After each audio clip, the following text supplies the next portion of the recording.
또 제가 어떤 경험을 했냐면 내가 신학교 다닐 때 우리 집에서 성당 아무도 안 다녔어요. 성당.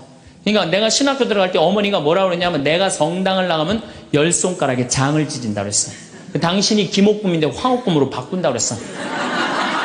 근데 어머니 정말로 어머니 마음을 돌릴 수가 없더라고요. 그래서 내가 맨날 부모를 위한 기도 맨날 바쳤어. 신학교 때 1학년 때도 효과가 없고 2학년 1학기 됐는데 어머니가 세례를 받은 거예요. 너무 신기해. 꿈에 교황님이 왔다는 거예요. 요한바울 2세 교황님이 와갖고 이 집이 신부가 날 집인데 네가 고집을 피우면 어떻게 하느냐. 그래서 성당 나가기 싫었는데 어쩔 수 없이 나간 거예요. 당신 내 팔자가 신부 팔자인 줄 알고. 그러니까 우리 어머니가 보통 분은 아니에요. 꿈에 상대해도 교황님 아니면 상대를 안 하니까.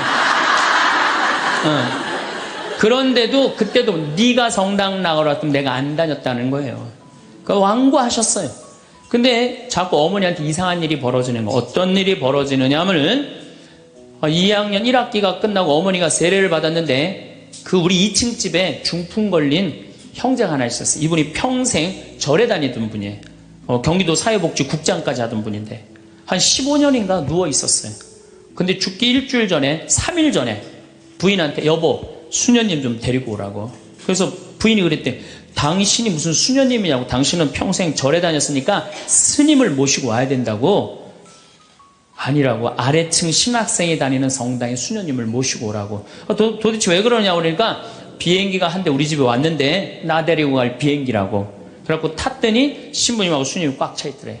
그리고 의자가 딱 하나 비었는데 수녀님 여기가 당신 자리라고. 그래갖고 이분이 세례를 받은 거예요. 대세 받고 성체 영하고 싶다 그래갖고 이건 성체까지 다 영해주고 그리고 돌아가신 거예요. 그러니까 그냥 굳이 부인이 남편이 그러고 세상을 떠났는데 그냥 성당 다니면서 우리 어머니한테 데모해달라. 우리 어머니는 견진도 안 받고 데모한 거 얼떨결해. 데모해달라고 데모해 준 거죠. 어머니 입장에서는 좀 이상한 거지. 근데 내가 학부 4학년이 됐는데 내가 하도 난리를 쳐갖고 우리 동네 세례를 많이 받았어요. 신학교 들어간 난리를 쳐갖고 한 30m 떨어진 집이 내가 학부 3학년 때 세례를 받았는데 아들이 교통사고로 죽은 거예요. 다음에는 딸이 교통사고로 또 죽은 거예요. 오토바이 쳐서.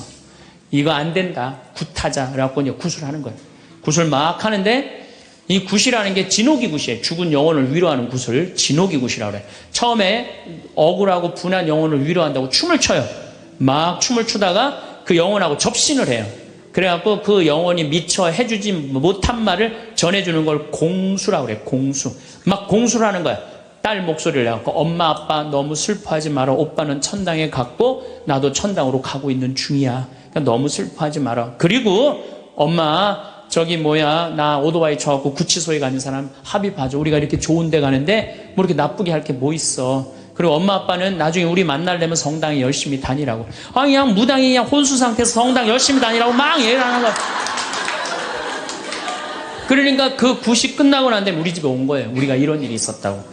어머니는 그때까지도 완고했어요. 그저 나한테 맨날 넣으라고 그랬어요. 근데 이제 그거를 경험하고 난 다음에는 어머니가 그러는 거예요. 용어가 바뀌었어요. 학사님 그런 일이 있었다고. 그래갖고 내가 어머니 꼭 붙잡고 어머니 나하고 갈 데가 있다. 어딜 가냐? 부엌에 좀 가자. 부엌에 왜 가냐고. 저 가스불 켜놓고 10손가락에 장 지져야 될 거 아니냐. 우리가 이 세상을 살면서 내 마음 안에 천사하고 악마가 동거를 하는데 신앙생활을 하는 이유는 천사가 승리하기 위해서, 내 마음 안에 천사가 승리하기 위해서 신앙생활을 하는 거예요. 우리 인간은 나약하기 때문에 언제든지 악의 유혹에 넘어갑니다. 그러니까 예수님이 맨 마지막 주의 기도 바칠 때 악에서 구하소서 그러죠? 우리가 악에서 오죽하면 예수님 맨 마지막에 그 기도를 했겠어요. 이 세상에 살아가면서 악의 유혹에 넘어가지 않을 사람은 한 사람도 없어. 매일 우리는 그 유혹에 넘어가요. 그 유혹을 물리칠 수 있는 능력이 바로 신앙생활이에요. 우리가 돌더러 빵이 되라고 그러는 거나 돌머리도로 서울대학 들어가라는 거나 다 뭐다? 욕심이다. 욕심이다. 욕심만 버리면은 우리 인간은 인생을 참 행복하게 살 수 있다. 예수님 말처럼 말씀이 가득 차 있으면은요 인생이요 조금 넉넉하지 않아도요 즐거울 수 있어요. 미국의 제일 행복한, 우리나라도 마찬가지지만 제일 행복한 직업이 1위가 성직자예요. 성직자. 말씀이 있기 때문에 제일 행복한 말씀이 있기 때문에. 그래서 여러분들도 말씀이 내 마음 안에서 살아 움직일 수 있도록 깨어 기도해라. 그 아주 중요한 거예요. 원주 비행장이 있어요. 그래갖고 비행장이 있어서 재밌어요. 원주 비행장이 있어서 그 이글스라고 그 비행 전투단이 있는데 여기서 연습해. 우리 여기 평창 하늘에서 처음에 막 태극기 그릴 때 보면 막 엉망으로 그려요. 그 다음에 뭐 하트도 막 찌그러져서 그리고 한 2달 연습하면은 아주 잘 그려져요. 그래서 그 비행장이 있다. 신경 쓰지 마세요. 나한테 절을 하면 어떻게 한다? 권세와 영광을 주겠다. 우리가 악마의 유혹에 빠져서 나 잘난 척, 교만하느냐고 다른 사람 무시하고 주님을 섬겨야 되는데 주님도 안 섬기고 세상에 나만 섬기라고 나만 잘났다고 우리 유혹에 많이 빠진다. 그것도 안 되니까 이번에는 악마가 예수님을 예루살렘 성전 꼭대기에 데리고 올라가서 당신이 하느님의 아들이거든 뛰어내려 보시오. 시험하는 거예요. 여기 계신 분들 중에서도 주위에서 그런 소리 많이 들으실 거예요. 너 성당 나가는데 왜 너만 그 꼴로 살아? 다른 사람 성당 안 나가도 잘 먹고 잘 사는데 넌 성당 나갔는데 왜 그렇게 하느님이 있다면 네가 그렇게 고통스러웠겠니? 주위에서 그렇게 악마들이 와갖고 얘기 많이 해요 안 해요? 많이 해요. 그때 흔들리는 거예요. 정말로 하느님이 있다면은 내가 왜 이 고통을 겪지? 마음이 흔들리는 거죠. 근데 저는 사제생활 20년 정말 짧은 세월을 살면서 영혼이 있다는 거, 영원이 있다는 거, 귀신이 있다는 거, 연옥이 있다는 거, 이거 확실히 믿습니다. 너무 많이 경험을 해서 그래요. 제가 10년 전에 본당 신부할 때, 능평 성당에서 본당 신부할 때인데 성가대가 밤샘 피정을 해달라고 그래서 밤 10시부터 11시까지 강의를 했어요. 강의를 했는데 막 강의가 끝났는데 성당 앞길에서 차 부닥치는 소리가 났어요. 나가보니까 버스하고 승용차하고 정면 충돌을 했는데 승용차가 버스 밑으로 아예 들어갔어요. 근데 그 승용차에 누가 타고 있었느냐면 우리 본당 사회복지 분과장이 타고 있었어요. 그 자리에서 즉사했어요. 이 사람이 얼마나 착한 사람이냐면은 사회복지 분과장을 했으니까 요맘때만 되면 김장 다 해서 어려운 소년 소녀 가정 다 넣어줬어요. 쌀 떨어지면 쌀 떨어지면 체크하고 다 넣어주고 성당 짓는다고 삽을 잡으면 삽자를 놓지 않은 형제야. 정말로 살아있는 천사예요. 천사.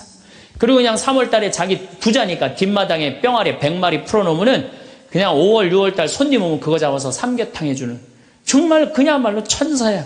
근데 그 자리에서 즉사를 한 거예요. 그래서 이제 부인이 시신을 분당 재생병원에서 옮겨갖고 새벽 2시에 다 뭐 검찰도 왔다 갔다 하고 그래갖고 새벽 2시에 시신 수습이 끝났어요. 그래서 상주들을 깨우러 간 거야. 근데 상주가 초등학교 5학년, 초등학교 3학년, 초등학교 1학년이야. 애들도 너무 예쁜 애들인데.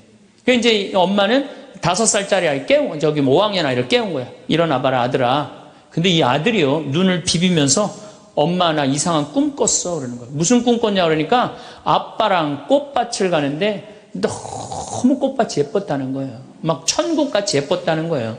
근데 그 꽃밭을 끝을 갔는데 손을 잡고 가는데 꽃밭 끝에 갔더니 계단이 하늘로 나 있는데 양쪽에서 날개 달린 천사가 우리 집으로 빨리 올라오라고 막 손짓을 했다고. 그래갖고 내가 올라가려고 했더니 아빠가 내 손을 딱 놓더니 지금부터 나 혼자 올라가는 거라고 넌 나중에 올라가라고. 그래갖고 아빠가 막 올라가는 꿈을 꿨다는 거예요. 초등학교 5학년 아이가 아빠가 돌아가신 사실도 모르는 아이가. 이건 뭐예요? 이 아빠가 돌아가시면서 누구한테 보여준 거예요? 아들한테 보여준 거예요. 이런 일은 너무 많아요. 우리가 죽으면은 굉장히 우리 한국 사람들은 죽음을 너무 무서워해요. 근데 난 죽는 거는 꽃밭을 간다는 얘기는 너무 많이 들었어요. 우리 여기 생태마을에 암 환자들이 많이 오잖아요. 작년에 글라라라는 자매가 하나 있었어요. 이 진짜 얼굴도 이쁘고 그냥 천사예요. 천사인데 폐암이 걸린 거예요. 4년 전에 폐암이 걸려갖고 이 6개월밖에 못 산다 그랬는데 여기서 정말로 행복하게 4년을 살았어요. 근데 그냥 남편도 천사, 그냥 아들은 또 서울신학교 다니고 있어요. 지금도. 그 둘째 아들도 천사, 막내딸도 남편 말할 것도 없고. 그런데 하여튼 4년을 살다가 뇌까지 전이가 된 거예요. 근데 나는 우리 집에 암 환자들한테 그런 얘기를 해요. 죽는 거 무서워하지 말아라. 그리고 왜 미리 땡겨서 걱정하냐. 3개월 후, 6개월 후에 죽을 거야. 지금 걱정하냐. 오늘 즐겁게 살자. 그러다 보니까 4년, 5년 살았으면 많이 사는 거죠. 6개월밖에 못 산다고 그랬는데. 그리고 내가 항상 그랬어요. 죽으면 행복한 대로 가는 거다. 맨날 그랬어요, 내가. 살아도 좋고, 죽어도 좋고. 근데 이 분이, 이 글라라 자매가 뇌까지 전이된 상태에서 죽은 거예요. 죽었는데 둘째 아들이 참 착해, 그 아들. 엄마 평상시에 죽으면 안 된다고 미리 이게 응급처치를 배운 거야. 엄마 혀가 말려 돌아갔는데 그걸 피고 막 심폐소생술을 하고 살려낸 거야. 그래갖고 이 글라라 자매 살아나서 이제 일산병원에서 내가 만났어. 글라라 자매가 그러더라고. 신부님, 내가 정말로 죽음의 여행을 떠나는데 너무 황홀하고 행복했다는 거야. 아, 정말 신부님 말대로 이게 죽는 게 이렇게 황홀하구나. 근데 그냥 아들놈이 살려놓은 거야, 그냥. 살려나갔고 그냥 깨보니까 살려. 그래서 한 3개월 정도 혼수 상태로 있다가 세상을 떠났어요. 나는 그분은 천당에 갔다고 확실히 믿습니다. 나는. 내가 미사도 맨날 봉헌하지만은 이미 천국에 가 있어요. 죽는 거는요, 결코 두려운 게 아니에요. 그리고 죽는데 꽃밭을 간다는 사람 난 너무 많이 봤어요. 미국에는 어떤 그 근사체험, 임사체험이라고 그래요. 죽음을 경험한 사람들 2만 명한테 물어본 거. 죽었다 살아 돌아온 사람들 3시간, 5시간 의학적으로는 죽었다 이런 사람들 3시간, 5시간 후에 살아 돌아온 사람들 물어보니까 모두가 공통적으로 뭐라고 그래요? 꽃밭을 간다는, 모두가. 그리고 빛이 있는 대로 빨리 올라간다는 거.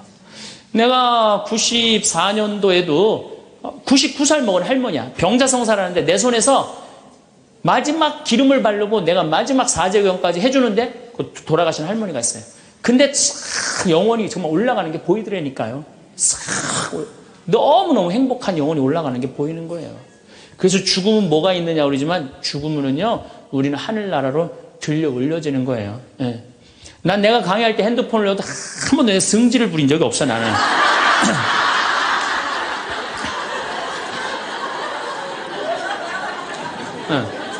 하늘로 싹 불러 올라가는 거예요. 그래서 티베트에는 사자의 서라는 책이 있어요. 그 사자의 서라는 책을 보면은요, 죽으면 꽃밭을 간다는 거. 동양이나 서양이나 거의 죽고 난 다음에 세상은요, 무섭고 깜깜한 데로 가는 게 아니에요. 근데 일본의 한 의사가 너무 힘들어서 자살을 했어요. 그랬더니 땅속으로 빨려 들어가는 거야. 근데 살아 돌아온 거야. 그리고 난 다음에 자살하고 살아 돌아온 사람 다 물어보니까 다 똑같은 경험을 했다는 거야. 그래서 돌아다니면서 뭐라 그래요? 자살하지 말라고. 죽어서 좋은 데 가려고 그러면은 자살하지 말라고. 그리고 강의하고 다니는 교수도 있어요. 그냥 죽고 난 다음에 세계가 너무 많은 거예요. 우리 죽고 난 다음에 뭐가 있냐고 그러지만 실질적으로 죽고 난 다음에는 하늘나라가 펼쳐지는 거예요. 그리고 여러분들 하느님 믿었으니까 어떻게 되는 거야? 어디로 가? 하늘나라로 가는 거죠. 여러분들은 그런 믿음과 확신이 있어야 돼. 근데 우리 천주교 교우들은요, 하늘나라에 대한 희망 별로 없어요. 그저 미사 예물을 보면은, 오늘도 내가 예물 보니까 맨 대학 입시, 딸 결혼, 뭐 애 생기게 해주고, 땅 팔리게 해주고, 뭐 월세 나가게 해주고, 전세나. 그건 미사 예물이 아니에요. 미사는 예수님의 십자가상의 제사를 통해서 우리가 구원의 업적을 쌓는 거예요. 구원의 공로를 나눠 받는 거예요. 그러니까 미사를 드릴 때 내 영혼이 구원받기를 간절하게 예물을 내야 돼. 근데 자기 이름을 쓰고 자기의 구원을 위해서 미사 예물 내는 사람 한 사람도 없어요. 다 자식, 남편, 부모를 위해서야지 자기를 위해서는 안 된다 이거예요. 내가 언젠가 방송에도 얘기했지만은 성 안셀모 성인이 살아서 자기를 위하여 드리는 미사 한 대는 죽어서 드리는 위령 미사 1000대보다 낫다 그래. 근데 여러분들은 자기를 위해서 한 번도 안 드리는 거 아니에요. 내가 구원받기를. 여러분들 비오 신부님 1918년서부터 1968년까지 50년 동안 오상 받은 비오 신부님 아시죠? 그 비오 신부님 매일 피를 3분의 1컵을 쏟았어요. 의사 3명이서 평생을 감염이 될까 치유가 될까 옆에 붙어 있었는데 아무 소용이 없었어요. 이 비오 신부님은 처음에 너무 고통스러워서 이거 붕대 감고 다녔어. 다른 사람 표시도 안 내려고. 근데 어쩔 수 없이 당신이 표시로 나오는 수밖에 없었죠. 이분은 미사를 보통 2시간, 3시간 드렸어요. 그래서 온 많은 사람들이 이분 덕에 성화가 많이 됐죠. 근데 이분이 뭐라고 그래요? 미사야말로 가장 아름다운 구원의 제사라고 그랬어요. 미사를 가장 귀하게 여긴 현대 성인이에요. 그러니까 여러분들 미사처럼 좋은 게 없는 거예요. 그 미사 시간 예수님의 십자가상의 제사를 통해서 내 구원의 은혜를 받는 거야. 근데 우리는 죽고 난 다음에 생각 거의 안 해요. 그냥 살아서 디립다 받고 싶은 거지, 그냥. 살아서. 이것도 내가 뭐 욕심에 욕심. 하늘나라에 대한 희망을 가져야죠. 어쨌든 또 더 재미난 거. 이것도 내가 방송에서 얘기한 건데, 15년 전에 평택 비전동 본당 신부할 때, 1월 첫 주에 엄마, 아빠, 딸 4명이 눈이 빨개져 갖고 왔어요. 자기네들 성당 다니고 싶다는 거예요.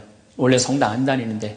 왜 성당 다니려고 그러느냐? 그랬더니 아버지가 살아생전에 하느님이 있긴 뭐가 있느냐? 그 니네들이 예수쟁이들이 니네들 돈 뺏어 먹으려고 천당 지옥 겁주는 거다. 죽으면 끝이다. 평생 그랬대요. 하느님을 믿느니 뭘 믿는다? 내 주먹을 믿는다. 맨날 그랬대요. 근데 이 할아버지가 12월 20일 날 돌아가신 거야. 돌아가셨는데 저승길이 있는 거야. 미치는 거지. 죽었는데 아무것도 없는 줄 알았는데 저승길이 있으니 얼마나 미치겠어요. 그래갖고 저승사자들한테 매달렸대요. 난 돌아가야 된다고. 그래갖고 아버지를 하관을 땅에다 묻는데 관을 두들기더래요. 뚜껑을 열어보니까 이게 진짜 내가 경험한 거예요. 뚜껑을 열어보니까 아버지가 살아 돌아온 거예요. 그러면서 저승 얘기를 해준 거예요. 저승길이 있더라. 너희들 정말로 하느님을 믿어라. 그리고 일주일을 살고 돌아가신 거예요, 할아버지.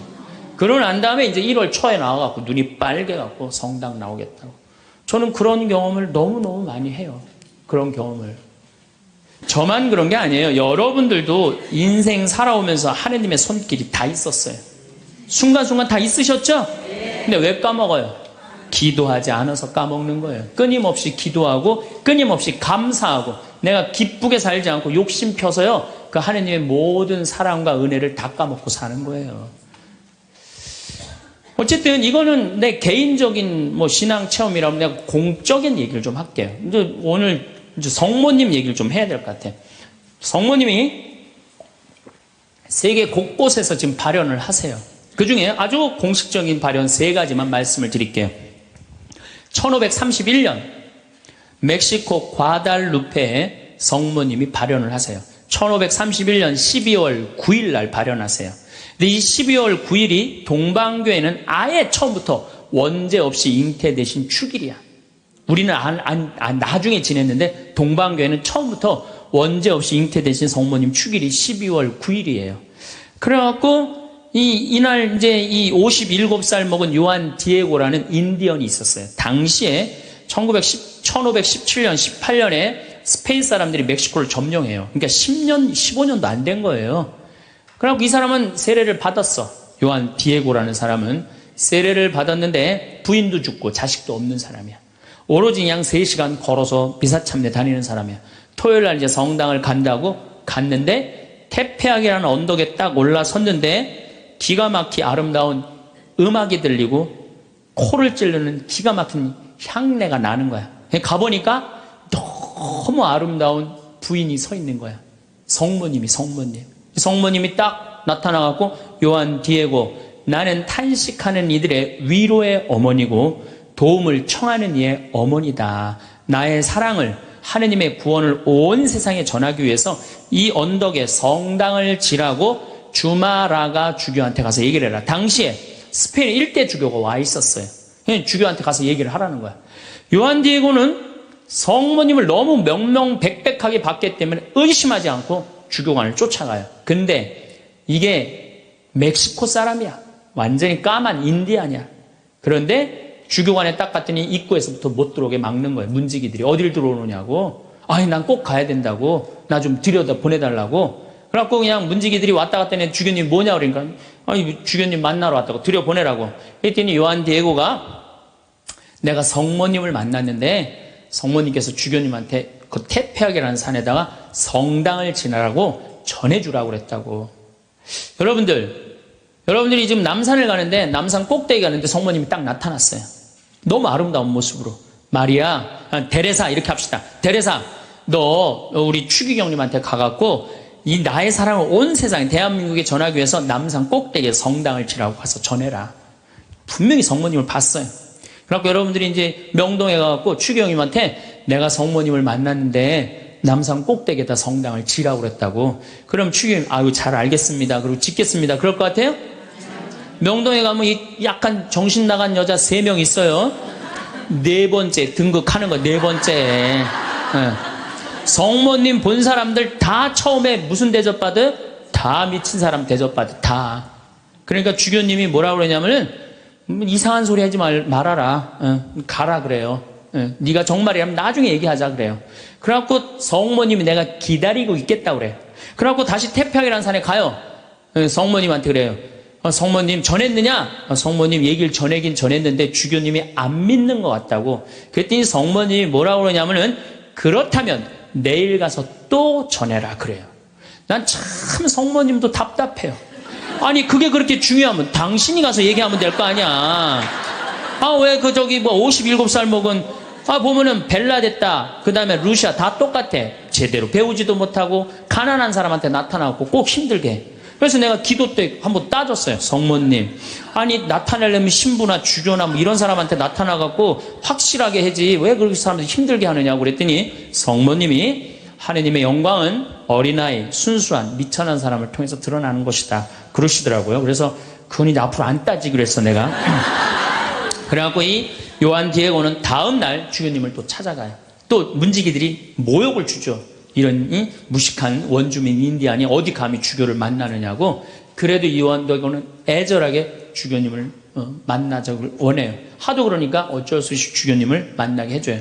그러니까 주교님이 이틀째 연속 오니까 그래? 만약에 네가 정말로 성모님을 봤다면 증표를 갖고 와라 그래. 증표를.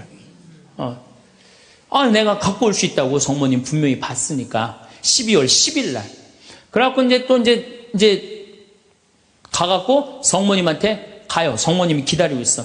그래, 전했느냐? 그러니까 전했다고. 전했는데 주교님이 성모님한테 증표를 갖고 오라고 그랬다고. 그러니까 성모님 내일 오면 내가 증표를 주마 그래요. 12월 11일 날이 됐어요. 그래갖고 이제 이 요한 디에고가 가려고 그랬는데 요한 디에고 부인도 없고 자식도 없는데 삼촌 베르나르도라는 삼촌이 작은 아버지가 한 분 있는데 열병에 걸려서 돌아가시려고 그래요.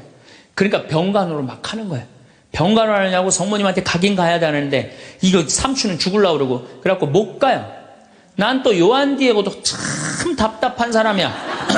아니 그 대단한 성모님한테 가갖고 낫게 해달라고 하면 될 거 아니야. 그걸 또 그냥 자기가 간호한다고.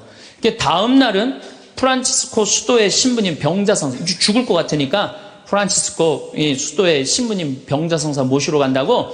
요한 디에고가 얼마나 재미나냐면은 테페악이라는 산을 비껴가요. 성모님 만날까봐. 지금 누가 더 중요하다고? 이 본당심이 더 중요하다 이거야. 병자성사 봐야 된다고 막 가는데 성모님이 물어봐. 너 어디 가냐고. 어디 가냐고 물어봐요. 그러니까 아니 삼촌이 작은아버지가 죽으려고 그래서 모시러 간다고. 걱정하지 말아라. 작은아버지 내가 치료해 줄 테니까 너 저 언덕에 올라가 봐라. 올라가 보니까 이 멕시코 시티가 2000m 상공에 있는 도시예요. 12월 달이면 굉장히 추운 도시예요. 그런데 장미가 펴 있는 거야. 가득.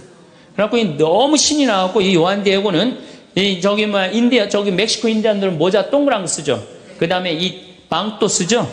그 망토를 틸마라고 그래요. 이 틸마는 뭘로 엮느냐면 선인장에서 뽑아갖고 섬유를 뽑아갖고 이 아주 거친 섬유질로 돼 있는 그 망토에 그 망토에다 선인장을 따요. 막 따갖고 막 너무 흥분해갖고. 그러니까 성모님이 그걸 보더니 웃으면서 가지런히 놔줘요. 내가 가지런히 놔주마. 가지런히 놔줘갖고 등에다 져요. 등에다 져갖고 너무 신이 나갖고 주교관에 가요. 주교관에 가갖고 이제 가려고 그랬더니 막 향이 나고 그러니까 문지기들이 이게 뭐냐 그러니까 이거 줘라 그러니까 안 된다고. 이거 주교님한테 갖다 줘야 된다고. 그래갖고 그 주교님 앞에 가갖고 증표 갖고 왔다고 장미를 딱 떨어뜨리는데 이 주교님은 장미에는 전혀 관심이 없는 거야. 그 틸마에 갑자기 무릎을 꿇더니 눈물을 흘리면서 키스를 하는 거야. 아니 그 틸마가 얼마나 더럽고 지저분하겠어요. 왜 그러나 우리가 틸마를 내려봤더니 자기가 본 성모님이 그 틸마에 새겨져 있는 거야. 그대로. 그런데 이 새겨져 있는 색깔 자체가 이건 도저히 1500년대에 만들 수 없는 색깔이야. 너무 예쁜 거 성모님이. 너무 예쁘고 너무 곱고 옷 색깔도 너무 화려하고. 그러니까 과학자들이 계속 연구를 해봤어요. 과연 1500년대에 저 물감을 만들 수 있을까? 그 과학자들이 결론은 못 만든다. 그래갖고 그냥 이 소송당에 이제 주교님 소송당에 걸어놓고 성당을 진 거죠. 그리고 12월 10일 날 같은 날 성모님은 베르나르도라는 삼촌한테 나타나서 다 치유를 해줘요. 그리고 네 조카가 이런 기적을 발현을 봤다. 다시 한번 확증을 해주죠.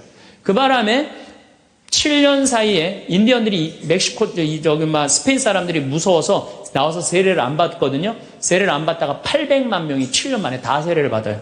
나는 유럽 교회는 사도들이 전교를 했다면 아메리카는 성모님이 난 전교했다고 믿어요. 성모님이.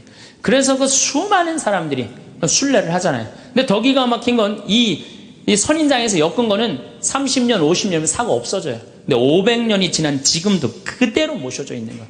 500년이 지난 지금도. 제가 지난 40일 동안 LA 순회 강연을 갔는데 중간 일주일 동안 성모 승천 대축일 그 기간 동안을 멕시코의 과달루페에 갔다 왔어요. 갔다 왔는데요. 1m 20된 그 성모님 사진이요. 그 틸마에 새겨진 게요. 저 아직도 살아있는 것 같아요. 너무너무 은혜롭고. 그러니까 여러분들 그 나는 신앙이 약하다. 성주순례 가면 돼. 성주순례. 성주순례 가갖고 하느님의 살아있는 증표를 보면 돼. 예루살렘에 가보고 이집트에 가보고 티베트 이번에 지진 일어난 어디야? 터키도 가보고 그리스도 가보고 그러면은요 살아있는 하느님 역사 안에 왔다 가신 예수님을 만날 수 있어요. 그냥 그런 데는 안 가고 그런 데 돈 쓰는 건 아깝고 그냥 누워갖고 그냥 하느님 있나 없나 이러고만 앉아있으니 무슨 돈으로 애 휴학시키고 학교 무슨 학교예요. 그냥 여러분들 영혼이 더 중요한 거지. 공부도 못하는 놈들 뭐하러 그냥 학교를 보내고 학원을 보내고 그래요. 그런데 더 기가 막힌 사건이 벌어져요. 1963년 성모님의 눈동자가 이상해서 사진을 찍어봐요. 사진을 찍어봤고 현미경으로 6배 확대를 해보니까 성모님 눈동자에 3사람이 있는 거야. 자세히 더 기가 막히게 해보니까 그건 그림으로는 도저히 불가능한 거. 비친 그 그림인데 첫 사람이 누구냐면 그 요한 디에고 초상하고 똑같은 거야. 두 번째는 주마라가 주교.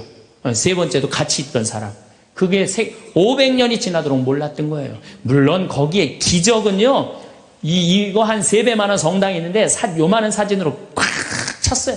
그 과달루페 성모님을 통해서 기적이 일어난 건 그건 말할 것도 없고 그건 말할 것도 없고 이 과달루페 성모님 이거 우리 이 사진에 이제 방송에 나갈 거예요. 성모님 딱 멋있게 나갈 거예요. 지금도 그 성모 저는 그 성주순례 가서 제가 거기서 미사도 봉헌했지만은 그 엘리베이터로 돼 있어요. 에스컬레이터라고 그러냐 하도 사람이 많으니까 스면은 쭉 지나가서 볼 수 있어요. 그리고 또 뒤쪽으로 또 돌아. 그러면 또 뒷걸음막 또 쭉 가면서 볼 수 있어. 내가 묵주기도 5단을 하면서 그 성모님만 봤는데도요 그렇게 은혜롭더라고요. 근데 그 사진도 지금 사갖고 왔는데 보고 있으면 너무너무 행복해요. 성모님이 얼마나 우리 아들 구원 사업을 많이 신경을 쓰시겠어요. 또 1858년 2월 11일부터 7월 16일까지 18번에 걸쳐서 벨라데타라는 소녀한테 나타나요. 루르드의 성모님. 이 피레네 산맥 밑에 있는 조그만 동네에 누르드라는 게 그거 보면 그냥 저 피레네 산맥이 꼭대기까지 보여요. 근데 이 아이가 너무 가난한 거야. 2월 11일 날 피레네 산맥 프랑스 끝에 있으면요 추워요. 너무 추워하고 땔감을 모으러 가. 막 땔감을 모으러 가는데 동굴에 빛이 나는 거야. 부인이 보이는 거야. 너무 아름다운 마담이 보이는 거야. 너 나한테 계속 올 수 있느냐? 네 마담. 처음에 이름을 밝히지 않아요. 그리고 이 벨라데타도 14살 난 아이도 마담이라고 그래. 근데 동생한테 얘기를 해요. 야, 너 비밀 지켜야 된다. 나 오늘 성모님 봤거든. 그러니까 아무한테도 말하지 말아라. 근데 이 동생이 집에 가자마자 엄마, 언니가 성모님 봤대. 그러니까 엄마가 어떻게 했을 것 같아요? 귀싸대기를 때려요.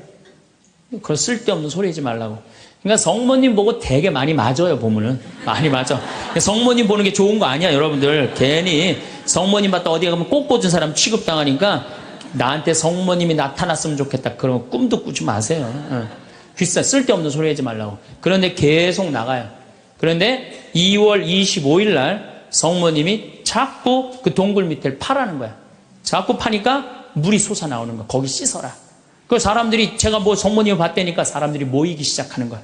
자꾸 모이기 시작하는데 그 눈병이 온 사람이 그걸 씻으니까 싹 낫기 시작하는 거야. 하루에 40만 리터씩 물이 펑펑 쏟아져 나오는 거죠. 그러니까 자꾸 사람들이 이제 물어보니까 본당 신부님이 벨라데타를 불러요. 얘야, 너 그분을 만나면 성모님을 만나면 이름이 뭐냐고 물어봐라. 그랬더니 벨라데타가 맹랑한 소리를 해요. 그분은 성모님이 아니다. 그분은 그냥 부인이다. 너무 아름다운 파란 띠를 한, 여러분 루르드 성모님 파란 띠 아시죠? 파란 띠를 한 부인이다. 부인, 마담이다. 글쎄 마담이든 뭐든 이름을 좀 알아갖고 와라. 그래갖고 3월 25일 날 중요한 성모 영모 축일이죠. 만났어요. 만나고 이렇게 물어봐요. 마담, 본당 신부님이 이름이 뭔지 알아보라고 그랬다고. 그랬더니 성모님이 내 이름은 꾸에소에 에라 임마꿀라타 콘셉시우다 딱 그래요. 얘는 라틴어를 배운 적도 없는 애야. 그리고 그 피렌체 언어를 쓰는 아이야. 라틴어를 배운 적도 없는 아이인데 성모님이 꾸에소에 에라 임마꿀라타 콘셉시우 이러니까 그거 안 까먹으려고 막 입술로 막 되네요. 꾸에소에 에라 임마꿀라타 콘셉시우. 그래갖고 본당 신부 문을 확 열면서 이름 알아왔다고. 뭐라고 그러느냐? 꾸에소에 에라 임마꿀라타 콘셉시우랍니다. 그랬더니 본당 신부 너 그 무슨 뜻인지 어떻게 아느냐? 그랬더니 벨라데타가 뭐라 그러냐면 난 무슨 뜻인지 나 안 잊어먹으려고 이게 외우느냐고 죽을 뻔했다고. 정말로 그래요. 정말로. 너무 힘들었다고. 그래갖고 본당 신부한테 얘기를 했는데 깜짝 놀라는 거 본당 신부가. 왜 놀라느냐면 그게 무슨 뜻이냐면은 라틴어인데 임마꿀라타가 깨끗하다라는 뜻이야. 콘셉시오라는 게 임신했다는 거. 원죄 없이 잉태된 교리가 1854년에 반포가 돼요. 4년 전에 교황청에서. 그런데 성모님은 항상 당신에 대한 교리가 반포되면 발현을 통해서 꼭 알려줘요. 확증을 시켜주는 거죠. 그러니까 이게 발현인가 보다. 그래갖고 거기서 이제 성당을 짓고 수많은 사람들이 순례를 하고 거기에 이제 물이 펑펑 쏟아져 나와갖고 어떻게 수많은 사람들이 기적을. 그래갖고 거기도 의사들이 있어요. 이 자연 치유냐 기적이냐. 뭐 기적을 함부로 해주는 건 아니지만 그래 거기 간 사람들이 다 그 물 먹고 많이 낫고 그러잖아요. 나는 그 루르드에 가서 난 루르드도 갔어요. 루르드도 어디야 테페아 과달루페도 가고 루르드도 갔어. 나도 거기 가서 세례했어요. 루르드에 나는 물에 들어가고 이렇게 기도했어요. 난 여기 온 걸로 족하니까 제발 나한테 기적 일으키지 말라고. 난 지금도 충분하다고. 그것만 해도 충분하죠. 이게 바로 루르드의 성모님이에요. 자, 세 번째 발현. 1917년 포르투갈 파티마의 발현이에요. 많이 들어보셨죠? 이 발현은 더 특별해. 9살 루시아, 8살 히아친타, 6살 프란치스코. 이 세 꼬마한테 나타나는. 얘네들 역시 당연히 뭘 몰라? 글 모르는 아이들이에요. 목동이에요, 목동. 맨날 양 풀어놓고 놀던 아이들이에요. 그런데 이 아이들은 더 특별한 일이 벌어집니다. 어떤 일이 벌어지느냐 하면은 1916년에 이 1차 세계대전 막 끝날 때 1916년에 천사가 나타나요. 3번 나타나요.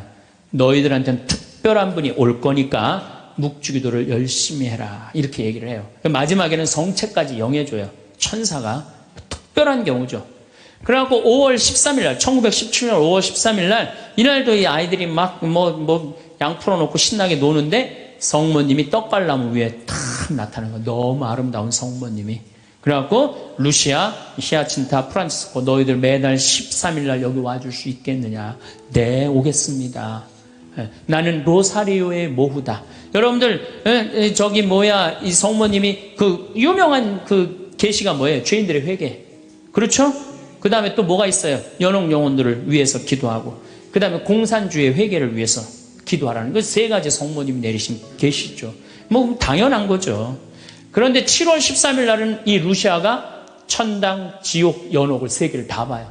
그리고 이 루시아는 오랫동안 살죠. 오랫동안 사는 히아친다고 프란치스 중간에 다 죽지만 어렸을 때 루시아한테는 특별한 성모님이 계시를 많이 했죠. 근데 9월 달에 사람들이 3만 명이 모여요. 3만 명이. 왜 3만 명이 모이냐면은 자꾸 너무너무 유명해지니까. 그런데 이때 꽃비가 막 내리는 거야. 근데 사람들한테 올 땐 다 녹아내리는 3만 명이 다 같이 경험을 하는 거예요. 10월 달에는 마지막 발현 때는 7만 명이 모여요. 7만 명이. 그런데 전날부터 폭우가 쏟아지는 거야. 폭우가 막 쏟아지고 차가 얼마나 많이 모였냐. 100대가 모여요. 100대. 1917년에 차 100대면요. 엄청나게 많은 거예요. 마차 130대. 자전거 100몇 대. 그리고 7만 명이 걸어서 그냥 환자들 끌고 그냥 다 7만 전 세계에서 온 거예요. 유럽 전 세계에서. 근데 그냥 전달도 12시에 딱 오셨는데 아니 10월 13일 날 12시에 성모님이 나타난다는데 계속 폭우가 쏟아지는데 안 나타나는 거예요. 그러니까 성모님이 안 나타나니까 그 신부님이 뭐라 그래요? 한 신부님이 뭐라 그러냐면은 내가 이거는 일부러 여러분들 읽어주려고 내가 적어 갖고 왔어요. 이 전날 밤 그곳을 꼬박 세운 한 신부가 물었다. 몇 시에 오시니? 정오에 오십니다. 루치아가 대답했다. 그 신부는 시계를 본 후 다시 루치아를 보며 봐, 지금이 정오란 말이야. 그 부인은 거짓말쟁이라고 우리에게 말할 셈이니 그 신부는 참지 못하고 어린이들을 의심쩍어 했다. 그리고 또 시계를 보았다. 하지만 정오가 넘었잖아. 여러분 모두가 한 사이라는 것을 모르시겠습니까? 있을 수 없는 일입니다. 성모님의 발현은 없다는 거예요. 집으로 가세요. 다들 집으로 가세요. 이래요. 근데 루시아는 부인께서 오신다고 하셨습니다. 신부님, 전 그분께서 약속을 지킬 것을 믿고 있습니다. 12시에 오기로 했는데 성모님이 안 오기로 루시아가 얘기를 했는데, 근데 1시에 갑자기 비가 그쳐요. 난 또 성모님도 정말로 답답해요. 아니 12시 오기로 했으면 12시 와야 될 거 아니야. 왜 1시간 동안 애를 괴롭혀, 애들을. 1시에 갑자기 비가 맺히고 구름이 걷히는 거예요. 거치면서 태양이 비치는데 기가 막힌 장면이 벌어지는 거예요. 태양이 돌면서 무지개 색깔이 나면서, 그리고 의심을 품었던 많은 사람들이 와요. 여기도 이제 그 내용이 나와요. 의심을 품었던 사람들이 뭐라고 그러냐면, 하느님 우리 죄를 용서해 주소서, 이렇게 얘기를 해요. 왜 그러느냐면은 무신론자, 회의론자들이 와갖고 왜 이 공포에 질려서 그러냐면, 태양이 돌면서 그 뜨거운 태양이 땅으로 떨어지는 거, 너무 뜨거워갖고 이 사람들이 이게 마지막 심판인가 보다, 공포에 질린 거지. 7만 명이. 그래갖고 막 울면서 막 살려달라고 그러고, 그냥 우리를 좀 제발 용서해달라고. 그렇게 15분 동안 태양이 온갖 조화를 비추고 딱 제자리에 돌아갔는데, 더 놀라운 건 그 7만 명 모두가 이틀 동안 비가 젖었는데 다 비가 말랐고 30cm 진흙이 깨끗하게 꾸들꾸들해진 거예요. 7만 명이 완전히 뭐 한두 명이 본 게 아니라 그 사진을 보면요, 다 이러고 쳐다보고 있는 거예요, 하늘을. 이게 바로 파티마의 성모님이에요. 이렇게, 아니 온 세상에 하느님의 현존하심이 명명백백한데, 그래 난 파티마는 내년 2월 달에 또 성주순례 가요. 나는 돈 생기면 무조건 성주순례 가자, 이게 내 신조예요. 네. 이제 파티마에 갈 거예요. 여러분들도 성지 다니세요. 예루살렘도 가시고 제발. 아니 개신교 다니는 분들은 어떻게 해서든지 돈 모아서 개 모아서 가는데 천주교들은 안 가. 우리 하늘나라에 대한 희망이 없어서 그래요. 어떻게 해서든 이 세상에서 복 받으려고 돈 조금 쓰는 거 아까운 거야. 내가 첫날 말했죠. 돈은 쓴 것만 내 돈이에요. 여러분들 아껴봤자 아무 소용 없어요. 그것도 성주순례 가기 위해서 어떻게 쓰셔요. 네. 자, 그렇다면은 아직도 나는 의심이 간다. 그렇다면 내가 가장 확실한 증거를 하나 댈게요. 그게 뭐냐면 예수님이에요. 예수님. 예수님이라는 분이 2000년 전에 이 세상에 왔다 가셨어요. 아니 그분이 안 왔다 갔다 하면 베드로라는 존재가 탄생했겠어요? 안 탄생했겠어요? 베드로라는 사람 탄생할 수가 없어요. 베드로, 2대 교황 리노, 3대 교황 클레토, 4대 교황 클레멘스, 알렉산더, 식스토, 이래갖고 지금 교황이 265대예요. 2000년 동안 한 번도 끊어지지 않고 그 전승이 내려온 거예요. 예수님의 살아있는 모습을 보고. 근데 베드로라는 인물이요, 어떤 인물이냐면은 어부였어요. 그 갈릴레 호수의 어부였어요. 그건 사나이 중에 사나이였어요. 남자 중에 남자였어요. 예수님 정말로 지켰던 사람이에요. 마지막에 배신 좀 해서 그렇지. 예. 그런데 마지막에 예수님을 배신합니다. 정말로. 왜냐하면 그 스승이 그렇게 허망하게 죽을 줄은 꿈에도 몰랐거든. 그래갖고 배신하고 도망가 버려요. 예. 그런데 부활했다는 거야. 그래도 안 믿어요. 그래도 안 믿고 어떻게 갈릴레 호수가 물고기를 잡아요. 또 나타난 거야. 미치는 거지 베드로는. 아니 그냥 죽었으면 한 일주일 후나 한 달 후에 나타나면 얼마나 좋아. 계속 3일 만에 계속 나타나네. 그러니까 물속에 뛰어들고. 그리고 40일 동안 예수님하고 생활하면서 이 사람의 인생은 완전히 바뀌어요. 어떻게 바뀌느냐. 베드로가요 대단한 말 하지 않아요. 돌아다니면서 내가 예수님을 만났는데 이 예수님이 십자가에 못 박혀서 처참하게 돌아가셨는데 3일 만에 부활하셨다. 자, 내 예를 들면 좀 그렇고, 여러분들 만약에 본당 신부님이 죽었는데 3일 만에 다시 살아났어. 완전히 땅까지 다 묻어놨는데 3일 만에 주일날 딱 나타나갖고 나하고 같이 밥 먹자 그러고 강론을 했어. 여러분들 주에 나가갖고 우리 신부님 죽었는데 3일 만에 살아나왔다고 얘기할 것 같아, 안 할 것 같아요? 아마 온 세상 돌아다니면서 얘기할 거예요. 그렇죠? 그 경험이 베드로한테 있었던 거예요. 그 예수님을 40일 동안 보고 가만히 있을 수가 없었던 거야. 이젠 죽음도 불사하는 거지. 그 12제자가 다 같이 경험한 제자, 11제자가 온 세상을 돌아다니면서 그걸 전한 거예요. 그 전한 게 지금까지 우리한테 내려온 거야. 그러면 이 성서, 그 사람들이 이제 베드로가 전한 얘기를 적어갖고 성서 안에 예수님을 써놓은 거예요. 우리가 성서에 예수님의 한 말씀은 살아 움직이는 그분의 2000년 전의 현존이야, 현존. 그것만 읽어도 가슴이 아마 미어 터질 것 같아요. 근데 그냥 성서도 안 읽고 성지순례도 안 읽고 그냥 맨날 천장에 누워갖고 예수님 있는 거야 없는 거 이러고 의심을 하고 앉아있으니 이게 얼마나 한심한 유혹에 얼마든지 빠질 수 있어요. 자, 그랬더니 이제 여러분들 이제 오늘 이제 신앙심이 생겼어. 좀 생겼어요? 네. 그래, 맞아. 생겼어. 이제 하느님은 확실히 계신 거야. 성모님도 있고 예수님도 있고 오늘은 굳건한 마음으로 믿음으로 돌아갔어. 오늘 잘 때요. 악마가 와서 뭐라고 그럴 것 같아요. 야, 그거 신부님 그거 개인적인 얘기지. 그걸 아니야. 있긴 뭐가 있어. 없어. 계속 끊임없이 유혹받아요. 그렇다면 우리가 이 유혹에 안 빠지려면은 어떻게 해야 되느냐. 유혹에 안 빠지려면은요. 끊임없이 기도해야 돼. 그렇죠? 그 다음에 항상 기뻐해야 돼. 신앙인의 기본은 뭐예요? 항상 기쁜 거예요. 기쁜 사람은요, 유혹에 안 빠져요. 왜? 이 기쁜 사람은요, 욕심이 없어요. 어떤 사람이 유혹에 많이 빠지면 욕심이 많은 사람이 유혹에 빠져요. 예, 그래갖고 그냥 늘 미움, 분노 이런 사람들이 유혹에 빠지는 거. 더 가지려고 그러는 사람. 욕심이 없는 사람은 항상 기쁠 수 있어. 그 다음에 끊임없이 기도하는 사람. 매일 미사 참여 다니고 묵주기도 열심히 하고 이런 분들 또 피정 열심히 따라다니고 이거 끊임없이 기도하는 거. 이런 사람 유혹에 안 빠져요. 그 다음에 어떤 사람이 유혹에 안 빠지냐면 어떤 처지에서든 감사하는 사람. 이 사람들 유혹에 안 빠져요. 우리가 이 세상을 살면서 내 마음 안에 천사하고 악마가 동거를 하는데 신앙생활을 하는 이유는 천사가 승리하기 위해서 내 마음 안에 천사가 승리하기 위해서 신앙생활을 하는 거예요.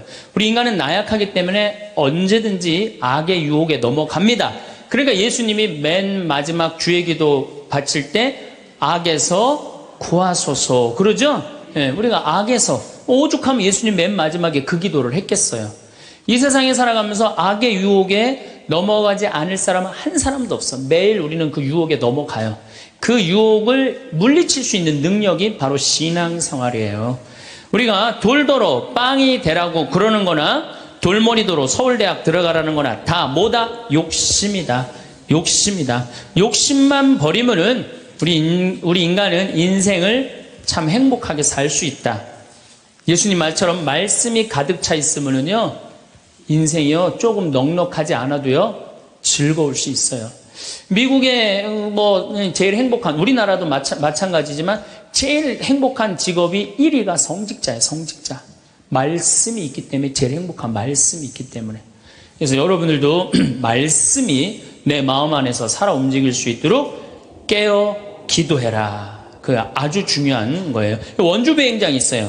그래갖고 비행장이 있어서 재밌어요. 원주 비행장이 있어서 그 이글스라고 그 비행 전투단이 있는데 여기서 연습해. 우리 여기 평창 하늘에서 처음에 막 태극기 그릴 때 보면 막 엉망으로 그려요. 그 다음에 뭐 하트도 막 찌그러져서 그리고 한 2달 연습하면은 아주 잘 그려져요. 그래서 그 비행장이 있다. 신경 쓰지 마세요. 나한테 절을 하면 어떻게 한다? 권세와 영광을 주겠다. 우리가 악마의 유혹에 빠져서 나 잘난 척, 교만하느냐고 다른 사람 무시하고 주님을 섬겨야 되는데 주님도 안 섬기고 세상에 나만 섬기라고 나만 잘났다고 우리 유혹에 많이 빠진다. 그것도 안 되니까 이번에는 악마가 예수님을 예루살렘 성전 꼭대기에 데리고 올라가서 당신이 하느님의 아들이거든 뛰어내려 보시오. 시험하는 거예요. 여기 계신 분들 중에서도 주위에서 그런 소리 많이 들으실 거예요. 너 성당 나가는데 왜 너만 그 꼴로 살아? 다른 사람 성당 안 나가도 잘 먹고 잘 사는데 넌 성당 나갔는데 왜 그렇게 하느님이 있다면 네가 그렇게 고통스러웠겠니? 주위에서 그렇게 악마들이 와갖고 얘기 많이 해요 안 해요? 해요. 많이 해요. 그때 흔들리는 거예요. 정말로 하느님이 있다면은 내가 왜 이 고통을 겪지? 마음이 흔들리는 거죠.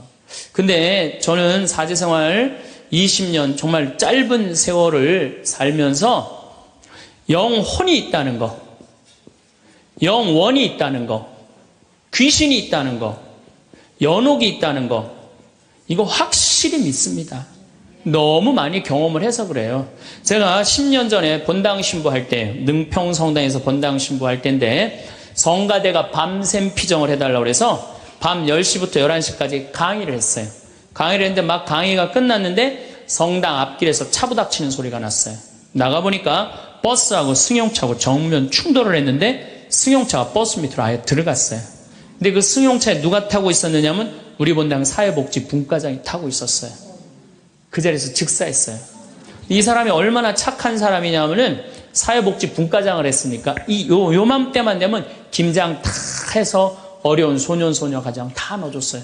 쌀 떨어지면 쌀 떨어지면 체크하고 다 넣어주고, 성당 짓는다고 삽을 잡으면 삽자를 놓지 않은 형제야. 정말로 살아있는 천사예요, 천사. 그리고 그냥 3월달에 자기 부자니까 뒷마당에 뿅아리 100마리 풀어놓으면은 그냥 5월 6월달 손님 오면 그거 잡아서 삼계탕 해주는, 정말 그야말로 천사야. 근데 그 자리에서 즉사를 한 거예요.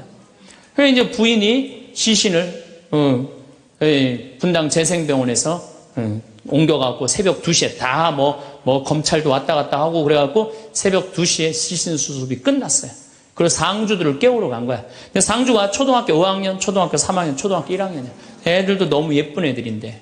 그래서 이제 엄마는 5살짜리 아이 5학년 아이를 깨운 거야. 일어나봐라, 아들아. 근데 이 아들이요, 눈을 비비면서 엄마 나 이상한 꿈 꿨어 그러는 거예요. 무슨 꿈 꿨냐 그러니까 아빠랑 꽃밭을 가는데 너무 꽃밭이 예뻤다는 거예요. 막 천국같이 예뻤다는 거예요.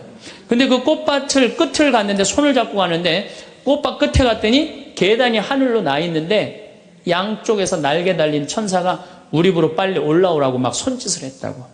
그래갖고 내가 올라가려고 했더니 아빠가 내 손을 딱 놓더니 지금부터 나 혼자 올라가는 거라고, 넌 나중에 올라가라고. 그래갖고 아빠가 막 올라가는 꿈을 꿨다는 거예요. 초등학교 5학년 아이가, 아빠가 돌아가신 사실도 모르는 아이가. 이건 뭐예요? 이 아빠가 돌아가시면서 누구한테 보여준 거예요? 아들한테 보여준 거예요. 이런 일은 너무 많아요. 우리가 죽으면은 굉장히, 우리 한국 사람들은 죽음을 너무 무서워해요. 근데 난 죽는 거는 꽃밭을 간다는 얘기는 너무 많이 들었어요. 우리 여기 생태마을에 암 환자들이 많이 오잖아요. 작년에 글라라라는 자매가 하나 있었어요. 진짜 얼굴도 이쁘고 그냥 천사예요, 천사. 천사인데 폐암이 걸린 거예요. 4년 전에 폐암이 걸려갖고 이 6개월밖에 못 산다고 그랬는데 여기서 정말로 행복하게 4년을 살았어요. 근데 그냥 남편도 천사, 그냥 아들은 또 서울신학교 다니고 있어요, 지금도. 그 둘째 아들도 천사, 막내딸도 남편 말할 것도 없고. 그런데 하여튼 4년을 살다가 뇌까지 전이가 된 거예요. 근데 나는 우리 집에 암 환자들한테 그런 얘기를 해요. 죽는 거 무서워하지 말아라. 그리고 왜 미리 땡겨서 걱정하냐. 3개월 후 6개월에 죽을 거에 지금 걱정하냐. 오늘 즐겁게 살자. 그러다 보니까 4년 5년 살았으면 많이 살은 거죠. 6개월밖에 못 산다고 그랬는데. 그리고 내가 항상 그래서 죽으면 행복한 대로 가는 거다. 맨날 그랬어요, 내가. 살아도 좋고 죽어도 좋고. 근데 이 분이, 이 글라라 자매가 뇌까지 전이 된 상태에서 죽은 거예요. 죽었는데 둘째 아들이 참 착해, 그 아들. 엄마 평상시에 죽으면 안 된다고 미리 이게 응급처치를 배운 거야. 엄마 혀가 말려 돌아갔는데 그걸 피고 막 심폐소생술을 하고 살려낸 거야. 그래갖고 이 글라라 자매 살아나서 이제 일산병원에서 내가 만났어. 글라라 자매가 그러더라고. 신부님, 내가 정말로 죽음의 여행을 떠나는데 너무 황홀하고 행복했다는 거야. 정말 신부님 말대로 이게 죽는 게 이렇게 황홀하구나. 근데 그냥 아들놈이 살려놓은 거야, 그냥. 살려나갖고 그냥 깨보니까 그래서 한 3개월 정도 혼수 상태로 있다가 세상을 떠났어요. 나는 그분은 천당에 갔다고 확실히 믿습니다. 나는. 내가 미사도 맨날 봉헌하지만은 이미 천국에 가 있어요. 죽는 거는요, 결코 두려운 게 아니에요. 그리고 죽는데 꽃밭을 간다는 사람 난 너무 많이 봤어요. 미국에는 어떤 그 근사체험, 임사체험이라고 그래요. 죽음을 경험한 사람들 2만 명한테 물어본 거. 죽었다 살아 돌아온 사람들 3시간, 5시간, 의학적으로는 죽었다 이런 사람들 3시간, 5시간 후에 살아 돌아온 사람들 물어보니까 모두가 공통적으로 뭐라고 그래요? 꽃밭을 간다는 모두가. 그리고 빛이 있는 대로 빨리 올라간다는 거. 내가 94년도에도 99살 먹은 할머니야. 병자성사를 하는데 내 손에서 마지막 기름을 바르고 내가 마지막 사제경까지 해주는데 돌아가신 할머니가 있어요. 근데 싹 영혼이 정말 올라가는 게 보이더라니까요. 싹 너무너무 행복한 영혼이 올라가는 게 보이는 거예요. 그래서 죽음은 뭐가 있느냐 그러지만 죽음은요 우리는 하늘나라로 들려 올려지는 거예요. 예. 난 내가 강의할 때 핸드폰을 여도 한 번도 내가 승질을 부린 적이 없어 나는.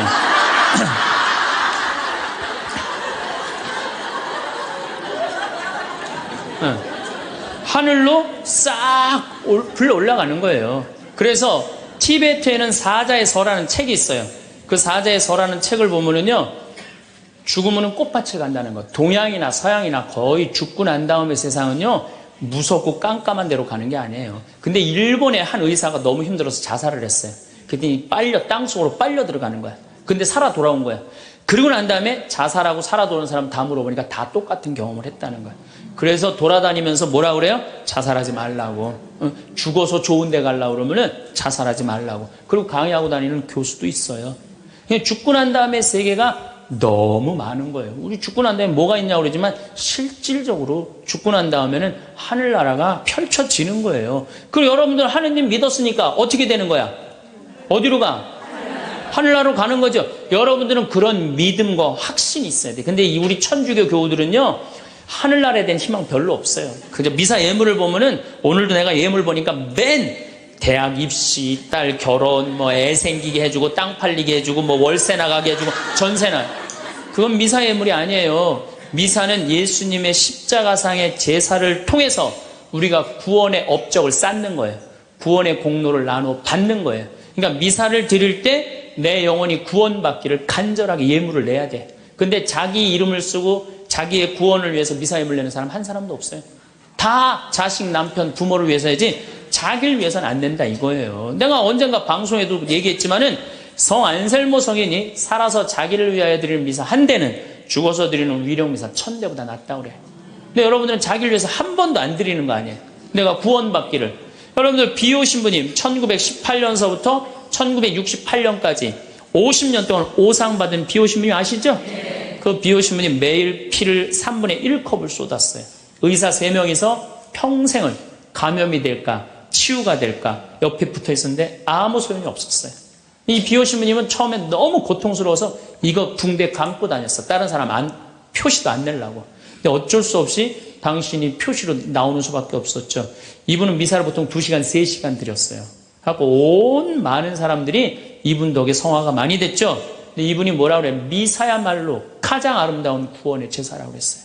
미사를 가장 귀하게 여긴 현대 성인이에요. 그러니까 여러분들 미사처럼 좋은 게 없는 거예요. 그 미사 시간 예수님의 십자가상의 제사를 통해서 내 구원의 은혜를 받는 거야. 근데 우리는 죽고 난 다음에 생각 거의 안 해요. 그냥 살아서 디립다 받고 싶은 거지. 그냥 살아서. 이것도 내가 뭐 욕심에 욕심. 하늘나라에 대한 희망을 가져야죠. 어쨌든 또 더 재미난 거. 이것도 내가 방송에서 얘기한 건데 15년 전에 평택 비전동 본당 신부할 때 1월 첫 주에 엄마, 아빠, 딸 4명이 눈이 빨개져 갖고 왔어요. 자기네들 성당 다니고 싶다는 거예요. 원래 성당 안 다니는데. 왜 성당 다니려고 그러느냐? 그랬더니 아버지가 살아생전에 하느님이 있긴 뭐가 있느냐? 그 니네들이 예수쟁이들이 니네들 돈 뺏어 먹으려고 천당, 지옥 겁주는 거다. 죽으면 끝이다. 평생 그랬대요. 하느님을 믿느니 뭘 믿는다? 내 주먹을 믿는다. 맨날 그랬대요. 근데 이 할아버지가 12월 20일 날 돌아가신 거야. 돌아가셨는데 저승길이 있는 거야. 미치는 거지.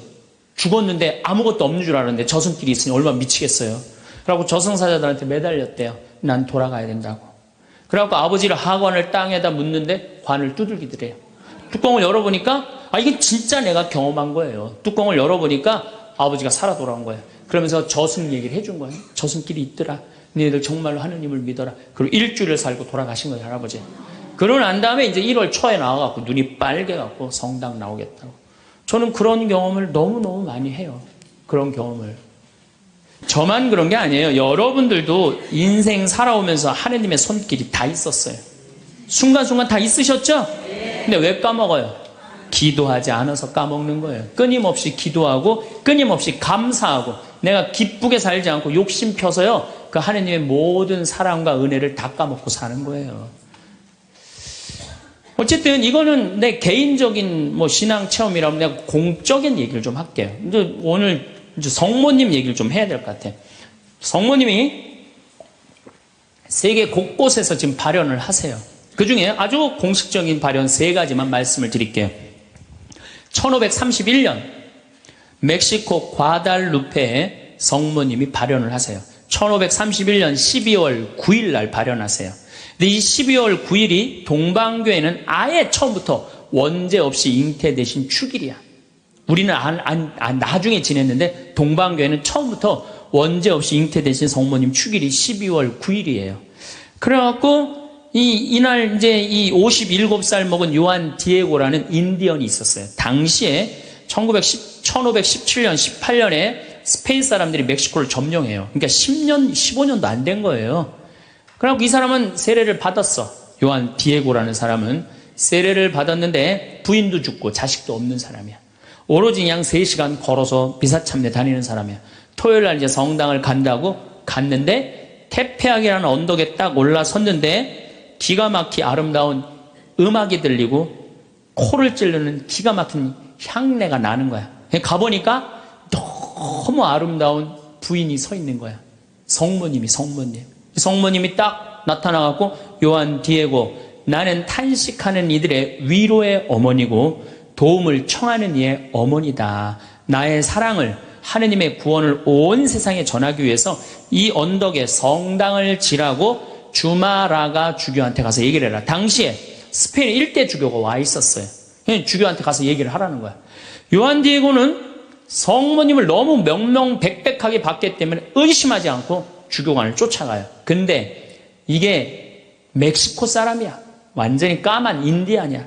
그런데 주교관에 딱 갔더니 입구에서부터 못 들어오게 막는 거예요. 문지기들이 어딜 들어오느냐고. 아니 난 꼭 가야 된다고. 나 좀 들여다 보내달라고. 그래갖고 그냥 문지기들이 왔다 갔더니 주교님 뭐냐 그러니까 아니 주교님 만나러 왔다고 들여보내라고. 그랬더니 요한 디에고가 내가 성모님을 만났는데 성모님께서 주교님한테 그 테페악이라는 산에다가 성당을 지나라고 전해주라고 그랬다고. 여러분들이 지금 남산을 가는데 남산 꼭대기 가는데 성모님이 딱 나타났어요. 너무 아름다운 모습으로. 마리아, 데레사 이렇게 합시다. 데레사, 너 우리 추기경님한테 가갖고 이 나의 사랑을 온 세상에 대한민국에 전하기 위해서 남산 꼭대기에 성당을 지라고 가서 전해라. 분명히 성모님을 봤어요. 그래갖고 여러분들이 이제 명동에 가갖고 추기경님한테 내가 성모님을 만났는데 남산 꼭대기에다 성당을 지라고 그랬다고. 그럼 추기경님 아유 잘 알겠습니다. 그리고 짓겠습니다. 그럴 것 같아요? 명동에 가면 약간 정신 나간 여자 3명 있어요. 4번째 등극하는 거 4번째. 성모님 본 사람들 다 처음에 무슨 대접받아? 다 미친 사람 대접받아. 다. 그러니까 주교님이 뭐라고 그러냐면은 이상한 소리 하지 말아라. 가라 그래요. 네가 정말이라면 나중에 얘기하자 그래요. 그래갖고 성모님이 내가 기다리고 있겠다 그래요. 그래갖고 다시 태평이라는 산에 가요. 성모님한테 그래요. 성모님 전했느냐? 성모님 얘기를 전하긴 전했는데 주교님이 안 믿는 것 같다고. 그랬더니 성모님이 뭐라고 그러냐면은 그렇다면 내일 가서 또 전해라 그래요. 난 참 성모님도 답답해요. 아니 그게 그렇게 중요하면 당신이 가서 얘기하면 될 거 아니야. 왜 57살 먹은 보면은 벨라데타 그 다음에 루시아 다 똑같아. 제대로 배우지도 못하고 가난한 사람한테 나타나고 꼭 힘들게 해. 그래서 내가 기도 때 한번 따졌어요. 성모님, 아니 나타내려면 신부나 주교나 뭐 이런 사람한테 나타나갖고 확실하게 하지 왜 그렇게 사람들 힘들게 하느냐고 그랬더니 성모님이 하느님의 영광은 어린아이, 순수한 미천한 사람을 통해서 드러나는 것이다 그러시더라고요. 그래서 그건 이제 앞으로 안 따지기로 했어 내가. 그래갖고 이 요한 디에고는 다음 날 주교님을 또 찾아가요. 또 문지기들이 모욕을 주죠. 이런 무식한 원주민 인디안이 어디 감히 주교를 만나느냐고. 그래도 이 요한 디에고는 애절하게 주교님을 만나자고 원해요. 하도 그러니까 어쩔 수 없이 주교님을 만나게 해줘요. 그러니까 주교님이 이틀째 연속 오니까 그래? 만약에 네가 정말로 성모님을 봤다면 증표를 갖고 와라 그래. 증표를. 내가 갖고 올 수 있다고 성모님 분명히 봤으니까. 12월 10일 날. 그래갖고 이제 가갖고 성모님한테 가요. 성모님이 기다리고 있어. 그래, 전했느냐? 그러니까 전했는데 주교님이 성모님한테 증표를 갖고 오라고 그랬다고. 그러니까 성모님 내일 오면 내가 증표를 주마 그래요. 12월 11일 날이 됐어요. 그래갖고 이제 이 요한 디에고가 가려고 그랬는데 요한 디에고 부인도 없고 자식도 없는데 삼촌 베르나르도라는 삼촌이 작은 아버지가 한 분 있는데 열병에 걸려갖고 돌아가시려고 그래요. 그러니까 병간호를 막 하는 거예요. 병간호 하느냐고 성모님한테 가긴 가야 되는데 이거 삼촌은 죽으려고 그러고 그래갖고 못 가요. 난 또 요한 디에고도 참 답답한 사람이야. 아니 그 대단한 성모님한테 갖고 낫게 해달라고 하면 될 거 아니야. 그걸 또 그냥 자기가 간호한다고. 다음 날은 프란치스코 수도의 신부님 병자성사, 죽을 것 같으니까 프란치스코 수도의 신부님 병자성사 모시러 간다고. 요한 디에고가 얼마나 재미있냐면은 테페하게라는 산을 비껴가요. 성모님 만날까봐. 지금 누가 더 중요하다고? 이 본당심이 더 중요하다 이거야. 병자성사 봐야 된다고 막 가는데 성모님이 물어봐. 너 어디 가냐고. 어디 가냐고 물어봐요. 그러니까 아니 삼촌이 작은아버지가 죽으려고 그래서 모시러 간다고. 걱정하지 말아라. 작은아버지 내가 치료해 줄 테니까 너 저 언덕에 올라가 봐라. 올라가 보니까 이 멕시코 시티가 2000m 상공에 있는 도시예요. 12월 달이면 굉장히 추운 도시예요. 그런데 장미가 펴 있는 거야. 가득. 그래갖고 너무 신이 나갖고 이 요한 디에고는 저기 멕시코 인디안들은 모자 동그란 거 쓰죠. 그 다음에 이 망토 쓰죠. 그 망토를 틸마라고 그래요. 이 틸마는 뭘로 엮느냐면 선인장에서 뽑아갖고 섬유를 뽑아갖고 이 아주 거친 섬유질로 돼 있는 그 망토예요. 그 망토에다 선인장을 따요. 막 따갖고 막 너무 흥분해갖고. 그러니까 성모님이 그걸 보더니 웃으면서 가지런히 놔줘요. 내가 가지런히 놔주마. 가지런히 놔줘갖고 등에다 져요. 등에다 져갖고 너무 신이 나갖고 주교관에 가요. 주교관에 가갖고 이제 가려고 그랬더니 막 향이 나고 그러니까 문지기들이 이게 뭐냐 그러니까 이거 줘라 그러니까 안 된다고. 이거 주교님한테 갖다 줘야 된다고. 그래갖고 그 주교님 앞에 가갖고 증표 갖고 왔다고 장미를 딱 떨어뜨리는데 이 주교님은 장미에는 전혀 관심이 없는 거야. 그 틸마에 갑자기 무릎을 꿇더니 눈물을 흘리면서 키스를 하는 거야. 아니 그 틸마가 얼마나 더럽고 지저분하겠어요.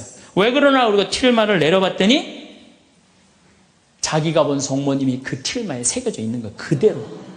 그런데 이 새겨져 있는 색깔 자체가 이건 도저히 1500년대에 만들 수 없는 색깔이야. 너무 예쁜 거 성모님이. 너무 예쁘고 너무 곱고 옷 색깔도 너무 화려하고. 그러니까 과학자들이 계속 연구를 해봤어요. 과연 1500년대에 저 물감을 만들 수 있을까? 그 과학자들이 결론은 못 만든다. 그래갖고 그냥 이 소송당에 이제 주교님 소송당에 걸어놓고 성당을 진 거죠.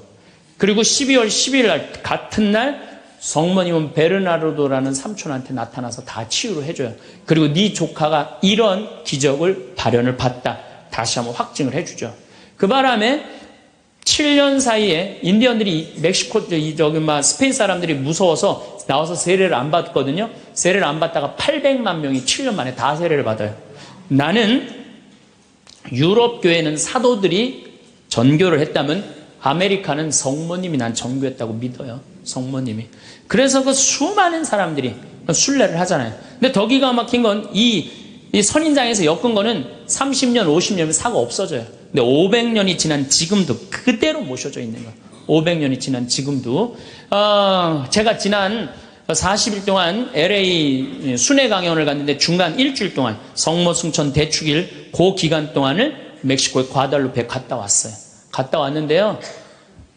1m 20된 그 성모님 사진이요. 그 틸마에 새겨진 게요. 저 아직도 살아있는 것 같아요. 너무너무 은혜롭고. 그러니까 여러분들 나는 신앙이 약하다. 성주순례 가면 돼. 성주순례 가갖고 하느님의 살아있는 증표를 보면 돼. 예루살렘에 가보고 이집트에 가보고 티베트 이번에 지진 일어난 어디야? 터키도 가보고 그리스도 가보고 그러면은요 살아있는 하느님 역사 안에 왔다 가신 예수님을 만날 수 있어요. 그냥 그런 데는 안 가고 그런 데 돈 쓰는 건 아깝고 그냥 누워갖고 그냥 하느님이 있나 없나 이러고만 앉아있으니 무슨 돈으로 애 휴학시키고 학교 무슨 학교예요 그냥. 여러분들 영혼이 더 중요한 거지. 공부도 못하는 놈들 뭐하러 그냥 학원을 보내고 그래요. 그런데 더 기가 막힌 사건이 벌어져요. 1963년 성모님의 눈동자가 이상해서 사진을 찍어봐요. 사진을 찍어봤고 현미경으로 6배 확대를 해보니까 성모님 눈동자에 3사람이 있는 거야. 자세히 더 기가 막히게 해보니까 그건 그림으로는 도저히 불가능한 거. 비친 그 그림인데 첫 사람이 누구냐면 그 요한 디에고 초상하고 똑같은 거야. 두 번째는 주마라가 죽여. 세 번째도 같이 있던 사람. 그게 500년이 지나도록 몰랐던 거예요. 물론 거기에 기적은요, 이거 한 3배만한 성당이 있는데 요만한 사진으로 꽉 찼어요. 그 과달루페 성모님을 통해서 기적이 일어난 건 그건 말할 것도 없고 그건 말할 것도 없고. 이 과달루페 성모님, 이거 우리 이 사진에 이제 방송에 나갈 거예요. 성모님 딱 멋있게 나갈 거예요. 지금도 그 성모, 저는 그 성주순례 가서 제가 거기서 미사도 봉헌했지만 그 엘리베이터로 돼 있어요. 에스컬레이터라고 그러냐? 하도 사람이 많으니까 스면은 쭉 지나가서 볼 수 있어요. 그리고 또 뒤쪽으로 또 돌아. 그러면 또 뒷걸음막 또 쭉 가면서 볼 수 있어. 내가 묵주기도 5단을 하면서 그 성모님만 봤는데도요, 그렇게 은혜롭더라고요. 근데 그 사진도 지금 사갖고 왔는데 보고 있으면 너무너무 행복해요. 성모님이 얼마나 우리 아들 구원 사업을 많이 신경을 쓰시겠어요. 또 1858년 2월 11일부터 7월 16일까지 18번에 걸쳐서 벨라데타라는 소녀한테 나타나요. 루르드의 성모님. 이 피레네 산맥 밑에 있는 조그만 동네에 루르드라는 게, 그거 보면 그냥 저 피레네 산맥이 꼭대기까지 보여요. 근데 이 아이가 너무 가난한 거야. 2월 11일 날 피레네 산맥 프랑스 끝에 있으면요 추워요. 너무 추워하고 땔감을 모으러 가. 막 땔감을 모으러 가는데 동굴에 빛이 나는 거야. 부인이 보이는 거야. 너무 아름다운 마담이 보이는 거야. 너 나한테 계속 올 수 있느냐? 네, 마담. 처음에 이름을 밝히지 않아요. 그리고 이 벨라데타도 14살 난 아이도 마담이라고 그래. 근데 동생한테 얘기를 해요. 야, 너 비밀 지켜야 된다. 나 오늘 성모님 봤거든. 그러니까 아무한테도 말하지 말아라. 근데 이 동생이 집에 가자마자 엄마, 언니가 성모님 봤대. 그러니까 엄마가 어떻게 했을 것 같아요? 귀싸대기를 때려요. 그걸 쓸데없는 소리 하지 말라고. 그러니까 성모님 보고 되게 많이 맞아요, 보면은. 많이 맞아. 성모님 보는 게 좋은 거 아니야, 여러분들. 괜히 성모님 봤다 어디 가면 꼭 꽂은 사람 취급당하니까 나한테 성모님이 나타났으면 좋겠다. 그런 꿈도 꾸지 마세요. 쓸데없는 소리 하지 말라고. 그런데 계속 나가요. 그런데 2월 25일 날 성모님이 자꾸 그 동굴 밑을 파라는 거야. 자꾸 파니까 물이 솟아나오는 거야. 거기 씻어라. 그 사람들이, 제가 성모님을 봤다니까 사람들이 모이기 시작하는 거야. 자꾸 모이기 시작하는데 그 눈병이 온 사람이 그걸 씻으니까 싹 낫기 시작하는 거야. 하루에 40만 리터씩 물이 펑펑 쏟아져 나오는 거죠.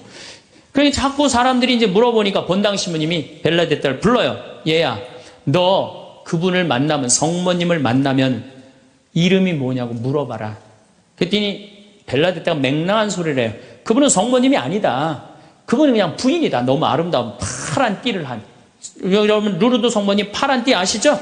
파란 띠를 한 부인이다. 부인, 마담이다. 글쎄, 마담이든 뭐든 이름을 좀 알아갖고 와라.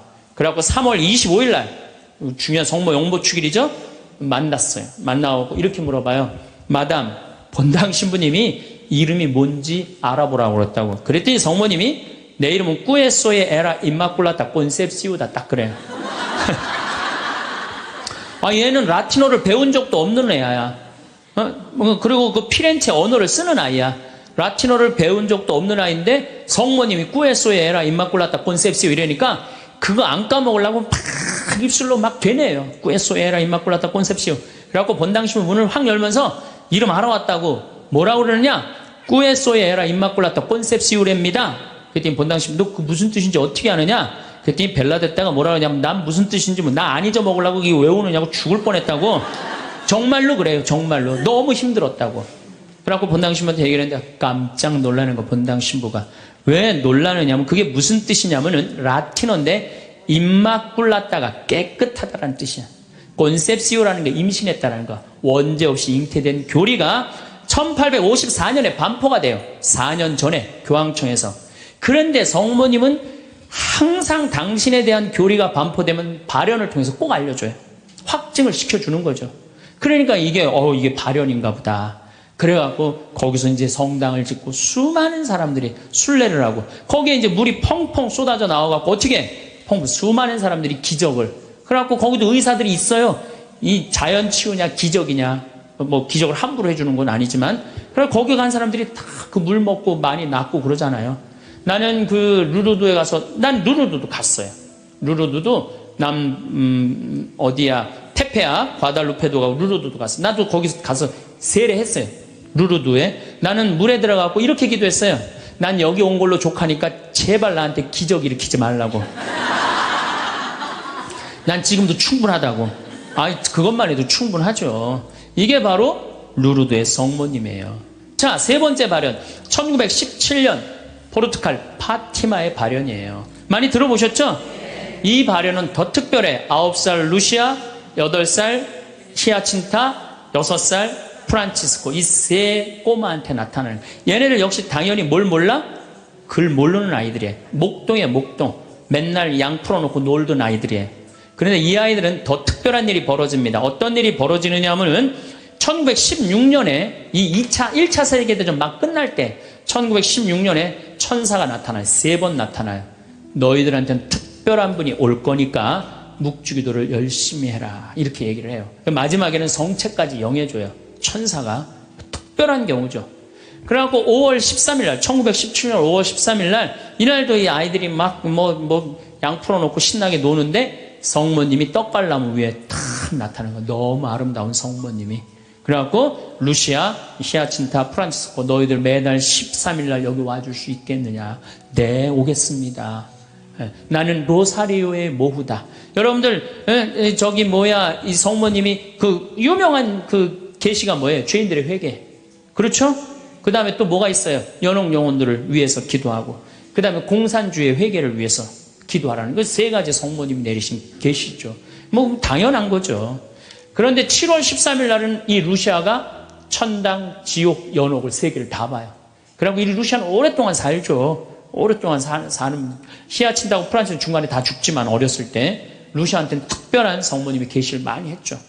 근데 9월 달에 사람들이 3만 명이 모여요. 3만 명이. 왜 3만 명이 모이냐면 자꾸 너무너무 유명해지니까.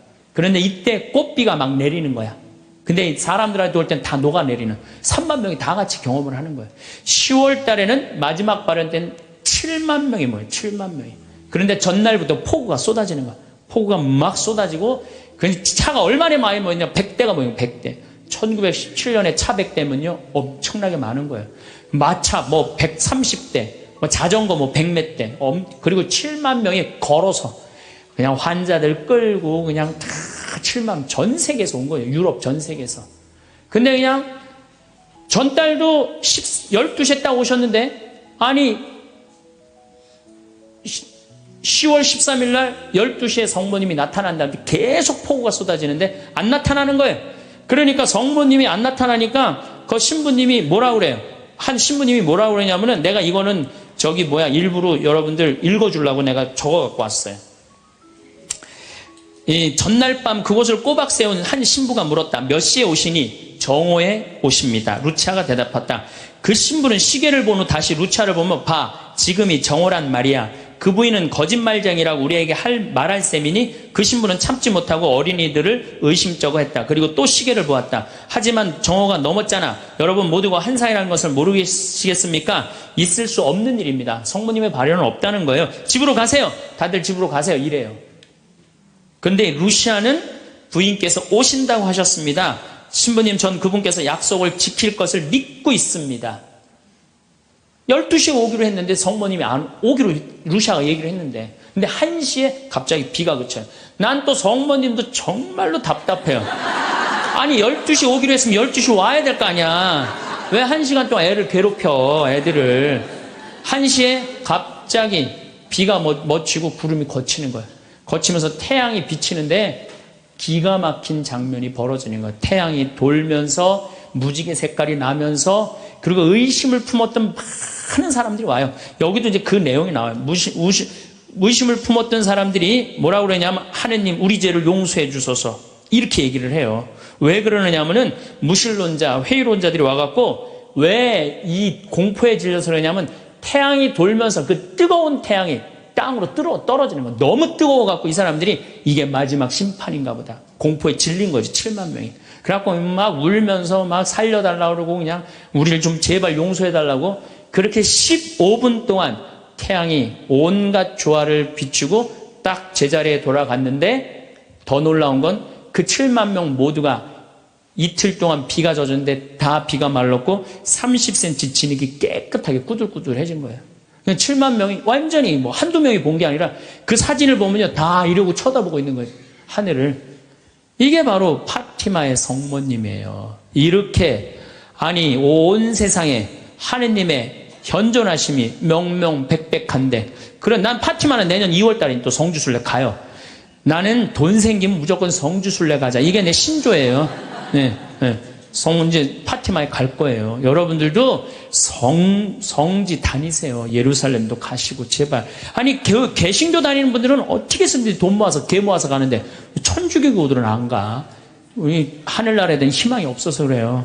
어떻게 해서든 이 세상에서 복 받으려고 돈 조금 쓰는 거 아까운 거야. 내가 첫날 말했죠. 돈은 쓴 것만 내 돈이에요.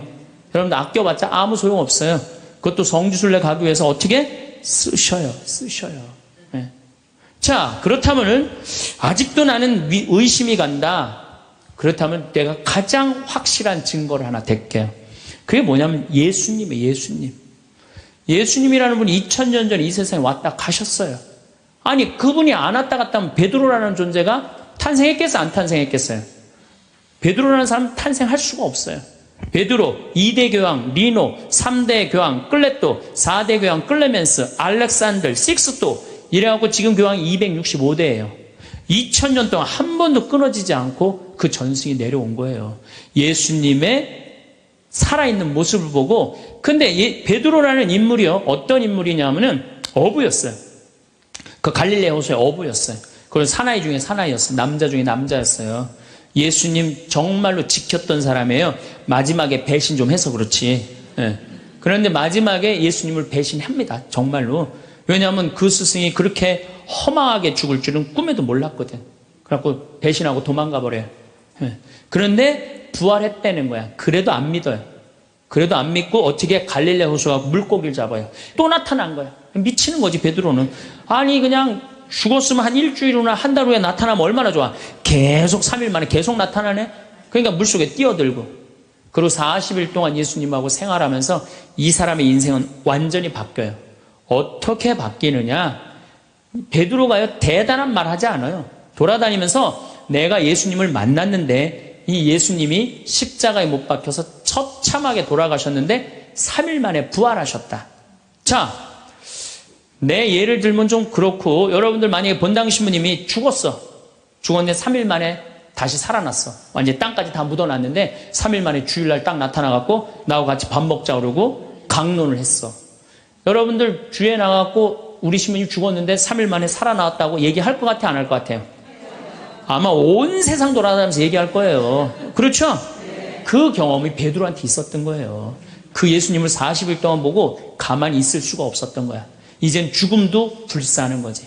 그 12제자가 다 같이 경험한 제자 11제자가 온 세상을 돌아다니면서 그걸 전한 거예요. 그 전한 게 지금까지 우리한테 내려온 거야. 그러면 이 성서, 그 사람들이 이제 베드로가 전한 얘기를 적어갖고 성서 안에 예수님을 써놓은 거예요. 우리가 성서에 예수님의 한 말씀은 살아 움직이는 그분의 2000년 전의 현존이야, 현존. 그것만 읽어도 가슴이 아마 미어 터질 것 같아요. 근데 그냥 성서도 안 읽고 성지순례도 안 읽고 그냥 맨날 천장에 누워갖고 예수님 있는 거야 없는 거야 이러고 의심을 하고 앉아있으니 이게 얼마나 한심한 유혹에 얼마든지 빠질 수 있어요. 자, 그랬더니 이제 여러분들 이제 오늘 이제 신앙심이 생겼어. 좀 생겼어요? 네. 그래, 맞아. 생겼어. 이제 하느님은 확실히 계신 거야. 성모님도 있고 예수님도 있고. 오늘은 굳건한 마음으로 믿음으로 돌아갔어. 오늘 잘 때요.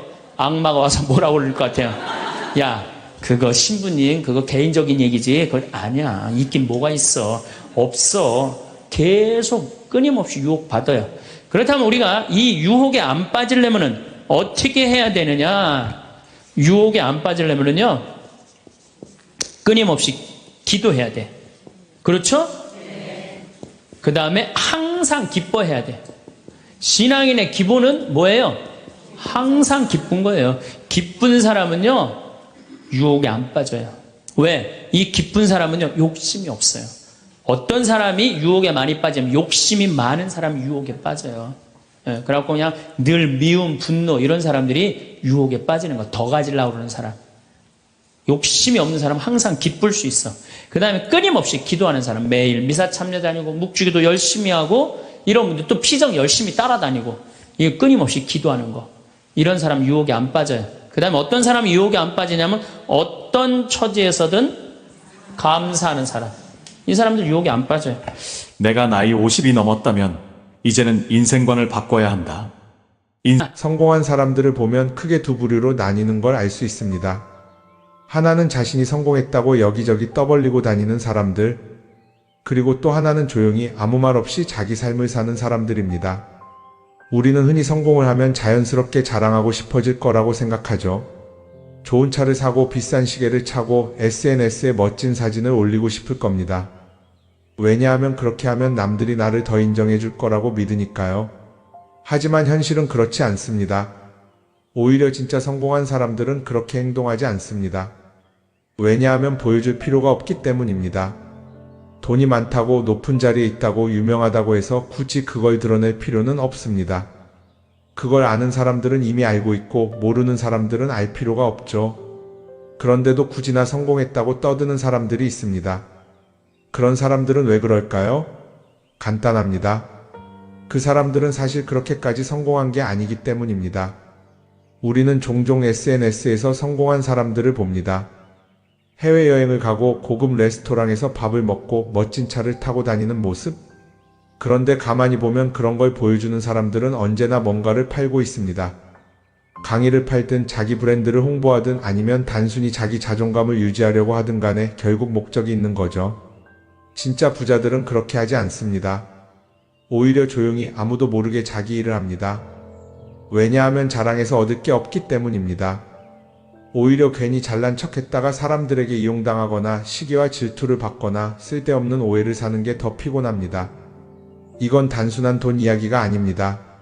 사회적인 성공을 이룬 사람들도 마찬가지입니다. 진짜 실력 있는 사람들은 자기 실력을 굳이 떠벌리지 않습니다.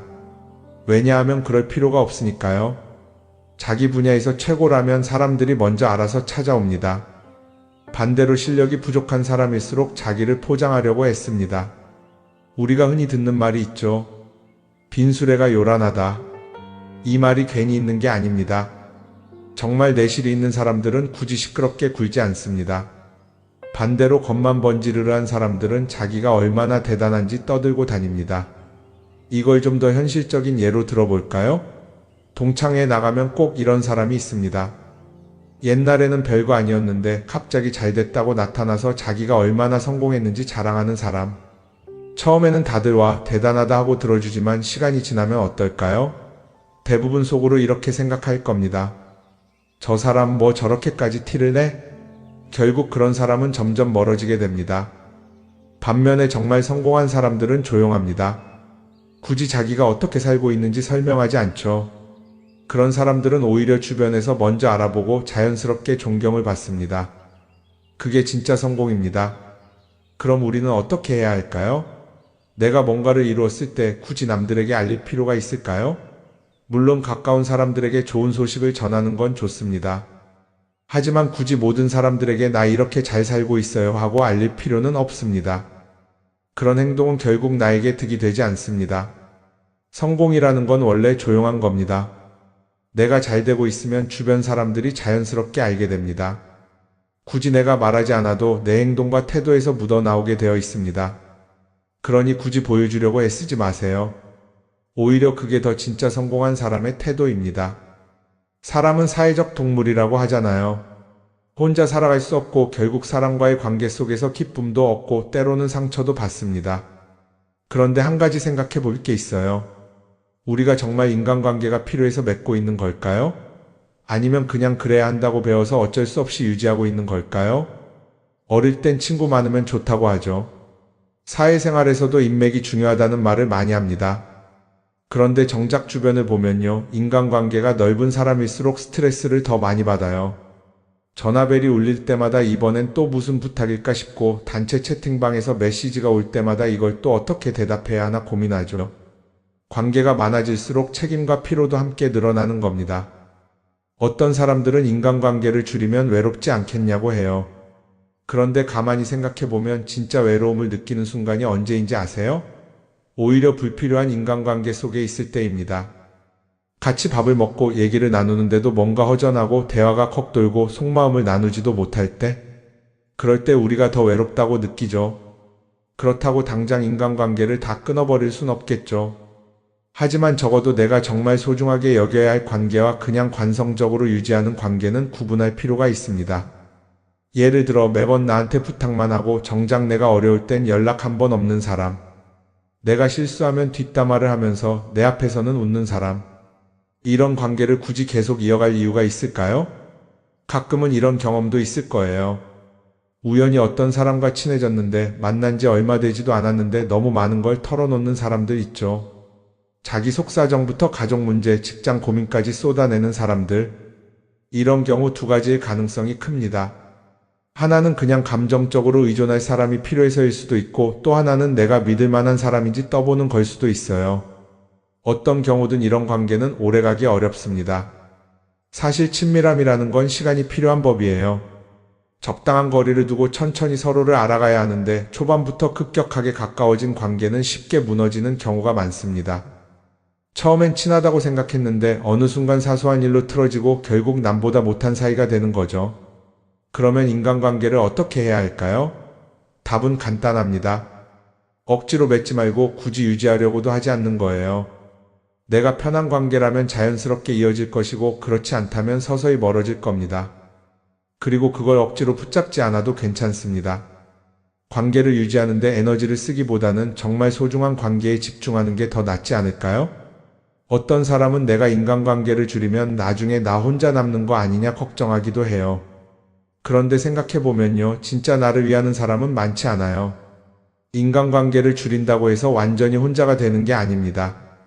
오히려 불필요한 관계를 정리하고 나면 남아있는 관계들이 더 단단해지고 가치 있게 느껴질 겁니다. 예전엔 인맥이 자산이라는 말을 많이 했어요. 그런데 요즘은 꼭 그렇지도 않죠. 오히려 불필요한 인간관계가 많으면 그게 짐이 될 수도 있어요. 적당한 거리, 적당한 선. 이걸 잘 지키는 게 결국엔 가장 편한 인간관계를 유지하는 방법 아닐까요? 한번 곰곰이 생각해 보세요. 지금 내 주변에 있는 사람들 중에서 내가 정말 편하게 만날 수 있는 사람이 몇 명이나 되는지, 내가 억지로 맞춰주고 있는 관계는 없는지. 관계를 줄이면요, 외로워지는 게 아니라 오히려 더 자유로워집니다. 그리고 자유로워진 만큼 내 인생에서 정말 중요한 것에 집중할 수 있게 됩니다. 인간관계 너무 많은 걸 신경 쓰다 보면 정작 중요한 걸 놓칠 수 있어요. 그러니까 이제는 한 번쯤 정리해보는 것도 나쁘지 않을 겁니다. 사람들이 돈을 많이 벌고 싶어 하는 이유가 뭘까요? 단순히 돈이 많으면 좋으니까? 물론 그것도 있겠지만 사실 돈을 원하는 진짜 이유는 더 나은 삶을 살기 위해서겠죠. 그런데 문제는 돈을 많이 번다고 해서 반드시 삶이 나아지는 건 아니라는 겁니다. 오히려 더 많이 벌수록 더 많이 쓰게 되는 경우가 많아요. 가끔 이런 생각해 본 적 없으세요? 예전에는 돈이 지금보다 훨씬 적었는데 이상하게 그때가 더 여유로웠던 것 같다. 왜 그럴까요? 사실 우리가 원하는 건 돈 그 자체가 아니라 돈을 통해 얻을 수 있는 자유인데 돈을 벌면 벌수록 그 자유를 잃어버리는 경우가 많아요. 더 좋은 차, 더 좋은 집, 더 좋은 옷을 사면서 점점 더 많은 돈이 필요해지고 결국엔 돈을 벌기 위해 또다시 일해야 하는 악순환에 빠지게 되는 거죠. 한번 생각해 봅시다. 우리가 정말 필요해서 뭔가를 사는 경우가 얼마나 될까요? 필요해서라기보다는 남들이 가지고 있으니까, 없어 보이기 싫으니까, 혹은 그냥 기분 전환을 위해서 소비하는 경우가 훨씬 많아요. 그리고 그런 소비를 할 때마다 스스로 이렇게 합리화를 하죠. 이 정도는 나를 위한 투자야. 그런데 가만히 보면 그 소비가 진짜 나를 위한 소비인지 아니면 그냥 사회가 만든 기준에 끌려가고 있는 건지 헷갈릴 때가 많습니다. 예를 들어 예전에는 스마트폰 하나면 충분했는데 이제는 스마트워치도 있어야 하고 무선 이어폰도 필요하고 태블릿도 있어야 할 것 같고 하나를 사면 또 다른 무언가가 필요해지는 시기예요. 사실 이건 우리가 그렇게 만들어진 겁니다. 광고도 그렇고 SNS도 그렇고 자꾸 우리에게 이렇게 말하죠. 이걸 사야 더 행복해질 수 있어요. 그런데 정작 그걸 사고 나면 어때요? 처음 며칠은 좋죠. 그런데 시간이 지나면 또 다른 걸 사고 싶어져요. 왜냐하면 물건이 우리를 오래 행복하게 만들어주지는 않거든요. 특히 요즘은 SNS가 이런 소비 심리를 더 부추기는 것 같아요. 예전에는 친구들끼리 만나서 나 새로 샀어 하고 자랑하는 게 전부였는데 이제는 SNS에 올리면서 전 세계 사람들에게 보여주잖아요. 그러다 보니까 남들도 다 뭔가를 사서 올리고 나도 따라해야 할 것 같은 기분이 드는 거예요. 그런데 중요한 건 그 사람들도 사실은 나와 똑같은 기분이라는 겁니다. 내가 남을 부러워하는 만큼 나도 누군가에게 부러움을 사려고 애쓰고 있는 거죠. 결국 끝없는 비교와 소비 속에서 진짜 중요한 걸 놓치게 되는 겁니다. 한번 이렇게 생각해보면 어떨까요? 만약 내가 지금부터 딱 1년 동안 불필요한 소비를 하지 않는다면 내 삶이 어떻게 변할까? 아마 처음에는 답답할 수도 있어요. 사고 싶었던 걸 참아야 하니까. 그런데 그걸 몇 번 참고 나면 어느 순간 깨닫게 될 겁니다. 내가 굳이 이걸 안 사도 괜찮네?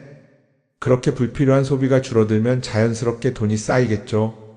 그런데 돈이 쌓이는 것보다 더 중요한 게 있어요. 바로 마음의 여유가 생긴다는 겁니다. 돈을 쓰지 않는다고 해서 불행해지는 게 아니라 오히려 소비로부터 자유로워지면서 진짜 행복을 찾을 수 있어요. 물론 이걸 실천하는 게 쉽지는 않겠죠. 우리 주변에는 소비를 부추기는 것들이 너무 많으니까요. 하지만 적어도 이런 건 해볼 수 있습니다. 뭔가를 사고 싶을 때 한 번만 스스로에게 물어보는 거예요. 이게 정말 나한테 필요한 걸까? 아니면 그냥 순간적인 욕심일까? 만약 그 질문을 던졌을 때 5초 안에 당연히 필요하지 라는 답이 나오지 않는다면 사실 그건 없어도 되는 물건일 가능성이 큽니다. 정말 필요한 건 고민할 필요도 없이 바로 떠오르거든요. 그러니까 이제는 한 번쯤 생각해 봐야 할 것 같아요. 나는 지금 내가 원하는 삶을 살고 있는 걸까? 아니면 남들이 만든 기준에 맞추기 위해 내 시간을 팔고 있는 걸까? 소비를 줄인다는 건 단순히 돈을 아끼는 게 아닙니다. 그건 결국 내 삶의 선택권을 되찾는 일이거든요. 돈을 많이 버는 것도 중요하지만 더 중요한 건 그 돈을 어떻게 쓰느냐입니다. 그리고 때로는 아무것도 사지 않는 게 최고의 선택일 수도 있어요. 우리는 요즘 SNS 없이 사는 게 거의 불가능한 시대에 살고 있죠. 아침에 눈 뜨자마자 휴대폰을 확인하고 출근길에도 SNS를 보고 잠들기 전까지도 계속 들여다봅니다. 그러면서 남들이 어떻게 사는지 보고 나도 모르게 비교하게 되고 때로는 초조해지기도 하죠. SNS에 올라오는 사진들 한번 보세요. 맛집에서 멋진 음식을 먹고 해외여행을 다니고 좋은 옷을 입고 성공한 삶을 사는 사람들. 그런데 가만히 보면 이 사람들이 정말 행복해서 저런 사진을 올리는 걸까요? 아니면 그냥 행복해 보이고 싶은 걸까요? 실제로 SNS에 가장 많이 올라오는 사진이 뭔지 아세요? 남들이 부러워할 만한 순간들입니다. 집에서 편하게 쉬고 있는 모습이나 출근길에 지친 얼굴, 어제 먹다 남은 배달 음식 사진 같은 건 잘 안 올리죠. 대신 멋진 레스토랑, 명품 가방, 고급 호텔 같은 것들이 올라옵니다. 왜 그럴까요? 결국 SNS는 보여주기 위한 공간이기 때문입니다. 여기서 중요한 게 있어요. 우리가 SNS에서 보는 건 그 사람의 삶 전체가 아니라 편집된 일부 장면이라는 겁니다. SNS는 마치 한 편의 다큐멘터리나 영화처럼 잘 꾸며진 장면들만 보여줍니다.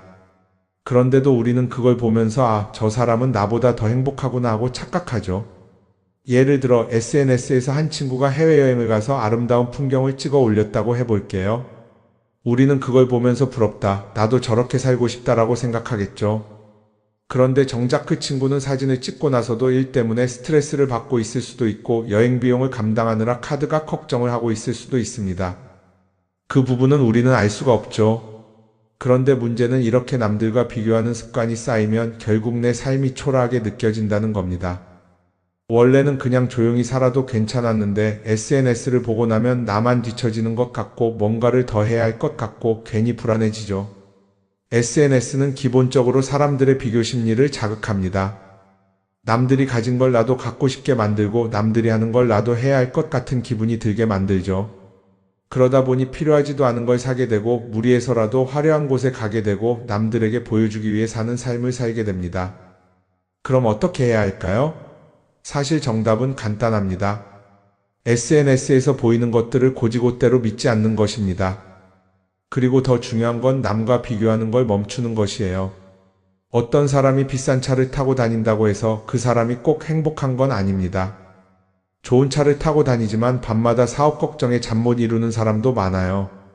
반대로 대중교통을 이용하지만 마음 편하게 사는 사람도 있죠. 결국 행복은 보이는 것이 아니라 느끼는 것입니다. SNS를 덜 보면 덜 불행해진다는 연구 결과도 있어요. 하루 종일 남의 삶을 보면서 비교하는 시간을 줄이면 내 삶에 집중할 수 있는 시간이 많아지는 겁니다. SNS를 완전히 끊을 필요는 없지만 최소한 그 안에 있는 것들이 전부 진짜라고 생각하지 않는 태도는 필요합니다. 우리는 누구나 자신만의 속도로 살아가고 있어요. 남들은 남들대로 사는 거고 나는 나대로 살면 됩니다. SNS에서 남들의 화려한 모습을 볼 때마다 한 번쯤 이렇게 생각해 보세요. 이건 그 사람이 보여주고 싶은 삶일 뿐이다. 그러면 조금은 편해질 겁니다. 사람들은 다들 자기 인생을 살아간다고 생각하죠. 그런데 가만 보면 정말 자기 인생을 사는 사람이 얼마나 될까요? 많은 사람들이 사실은 남이 만들어 놓은 기준에 맞춰서 살고 있어요. 좋은 대학, 좋은 직장, 좋은 차, 좋은 집. 다들 이런 걸 목표로 삼지만 정작 내가 원하는 삶이 뭔지 깊이 생각해 본 적이 없는 경우가 많아요. 이건 어릴 때부터 교육받아온 방식과도 관련이 있어요. 우리는 어릴 때부터 이렇게 살아야 한다는 틀 안에서 자라죠. 공부 열심히 해서 좋은 성적을 받아야 하고 좋은 직장을 가져야 하고 결혼도 적당한 때에 해야 하고 마치 인생이 정해진 수순이라도 있는 것처럼요. 그러다 보니 나 스스로 정말 원하는 걸 고민하기보다는 그냥 남들이 정해놓은 목표를 따라가게 돼요. 그런데 이렇게 남의 기준에 맞춰서 살다 보면 어느 순간 공허함을 느끼게 됩니다. 이게 정말 내가 원했던 삶인가? 하는 의문이 들 때가 오죠. 어릴 땐 성적이 목표였고 사회에 나와서는 연봉이 목표였고 결혼하고 나서는 아이 교육이 목표였는데 그 목표를 이루고 나면 허무한 거예요. 계속 뭔가를 이루긴 했는데 정작 나는 어디에 있는지 모르겠는 거죠. 진짜 중요한 건 내가 원하는 게 뭔지를 아는 것이에요. 그런데 이게 쉽지 않죠. 오랫동안 남의 기준대로 살아왔기 때문에 막상 내가 정말 원하는 게 뭐지? 하고 물어보면 선뜻 대답하기 어려운 경우가 많아요. 하지만 이 질문을 하지 않으면 우리는 평생 남이 정한 기준 속에서 살게 됩니다. 그럼 어떻게 해야 할까요? 첫 번째로 필요한 건 내가 왜 이런 생각을 하게 됐는지 스스로 점검하는 거예요. 예를 들어 내가 비싼 차를 사고 싶다고 생각한다면 그게 정말 내 필요 때문인지 아니면 남들에게 잘 보이기 위해서인지 한번 따져봐야 해요. 만약 남들이 나를 어떻게 볼까 하는 게 더 중요하다면 그건 내 기준이 아니라 사회가 만들어 놓은 기준일 가능성이 큽니다. 두 번째는 다른 사람의 의견에 휘둘리지 않는 연습을 하는 거예요. 우리는 살아가면서 끊임없이 남들의 평가를 받죠. 그 나이에 그런 걸 시작한다고? 지금 그게 가능하겠어? 이런 말들이 우리를 흔들어 놓습니다. 그런데 그런 말에 신경 쓰다 보면 결국 아무것도 하지 못하게 돼요. 중요한 건 남들이 뭐라고 하든 내가 결정하는 거예요. 물론 남의 조언을 들을 수도 있고 참고할 수도 있죠. 하지만 최종 결정은 항상 내 몫이어야 합니다. 내가 결정하고 내가 책임지는 거. 그렇게 해야 내 삶을 온전히 내 것으로 만들 수 있어요. 세 번째는 내가 한 선택에 책임지는 자세를 가지는 거예요. 많은 사람들이 무언가를 선택하고 나서도 후회하죠. 괜히 이걸 했나? 이 선택이 잘못된 건 아닐까? 그런데 한 가지 확실한 건 후회한다고 해서 과거가 바뀌지는 않는다는 거예요. 내가 한 선택이라면 그 선택이 틀렸다고 해도 받아들이고 그 안에서 최선을 다하는 게 더 중요해요. 이렇게 말하면 그럼 실수하면 어떡하죠? 라고 걱정하는 분들도 있을 거예요. 하지만 생각해보면 우리가 실수를 두려워하는 이유도 결국 남의 시선 때문이에요. 내가 실패하면 남들이 날 어떻게 볼까? 이런 걱정이 더 크죠. 그런데 남들은 생각보다 우리한테 관심이 없어요. 우리가 성공하든 실패하든 남들은 자기 삶을 사느라 바빠요. 그러니까 내 인생의 주인은 결국 나 자신이라는 걸 명확히 할 필요가 있어요. 내 선택을 하고 그 선택에 책임지면서 남이 아니라 나에게 맞는 길을 찾는 것. 그게 진짜로 내 삶을 살아가는 방법이 아닐까요? 어쩌면 우리는 너무 오랫동안 이렇게 살아야 한다는 틀 속에 갇혀 있었는지도 모릅니다. 하지만 이제는 한 번쯤 생각해 봐야 합니다. 나는 진짜 내 삶을 살고 있는가? 그리고 만약 아니라면 지금부터라도 조금씩 바꿔보면 어떨까요?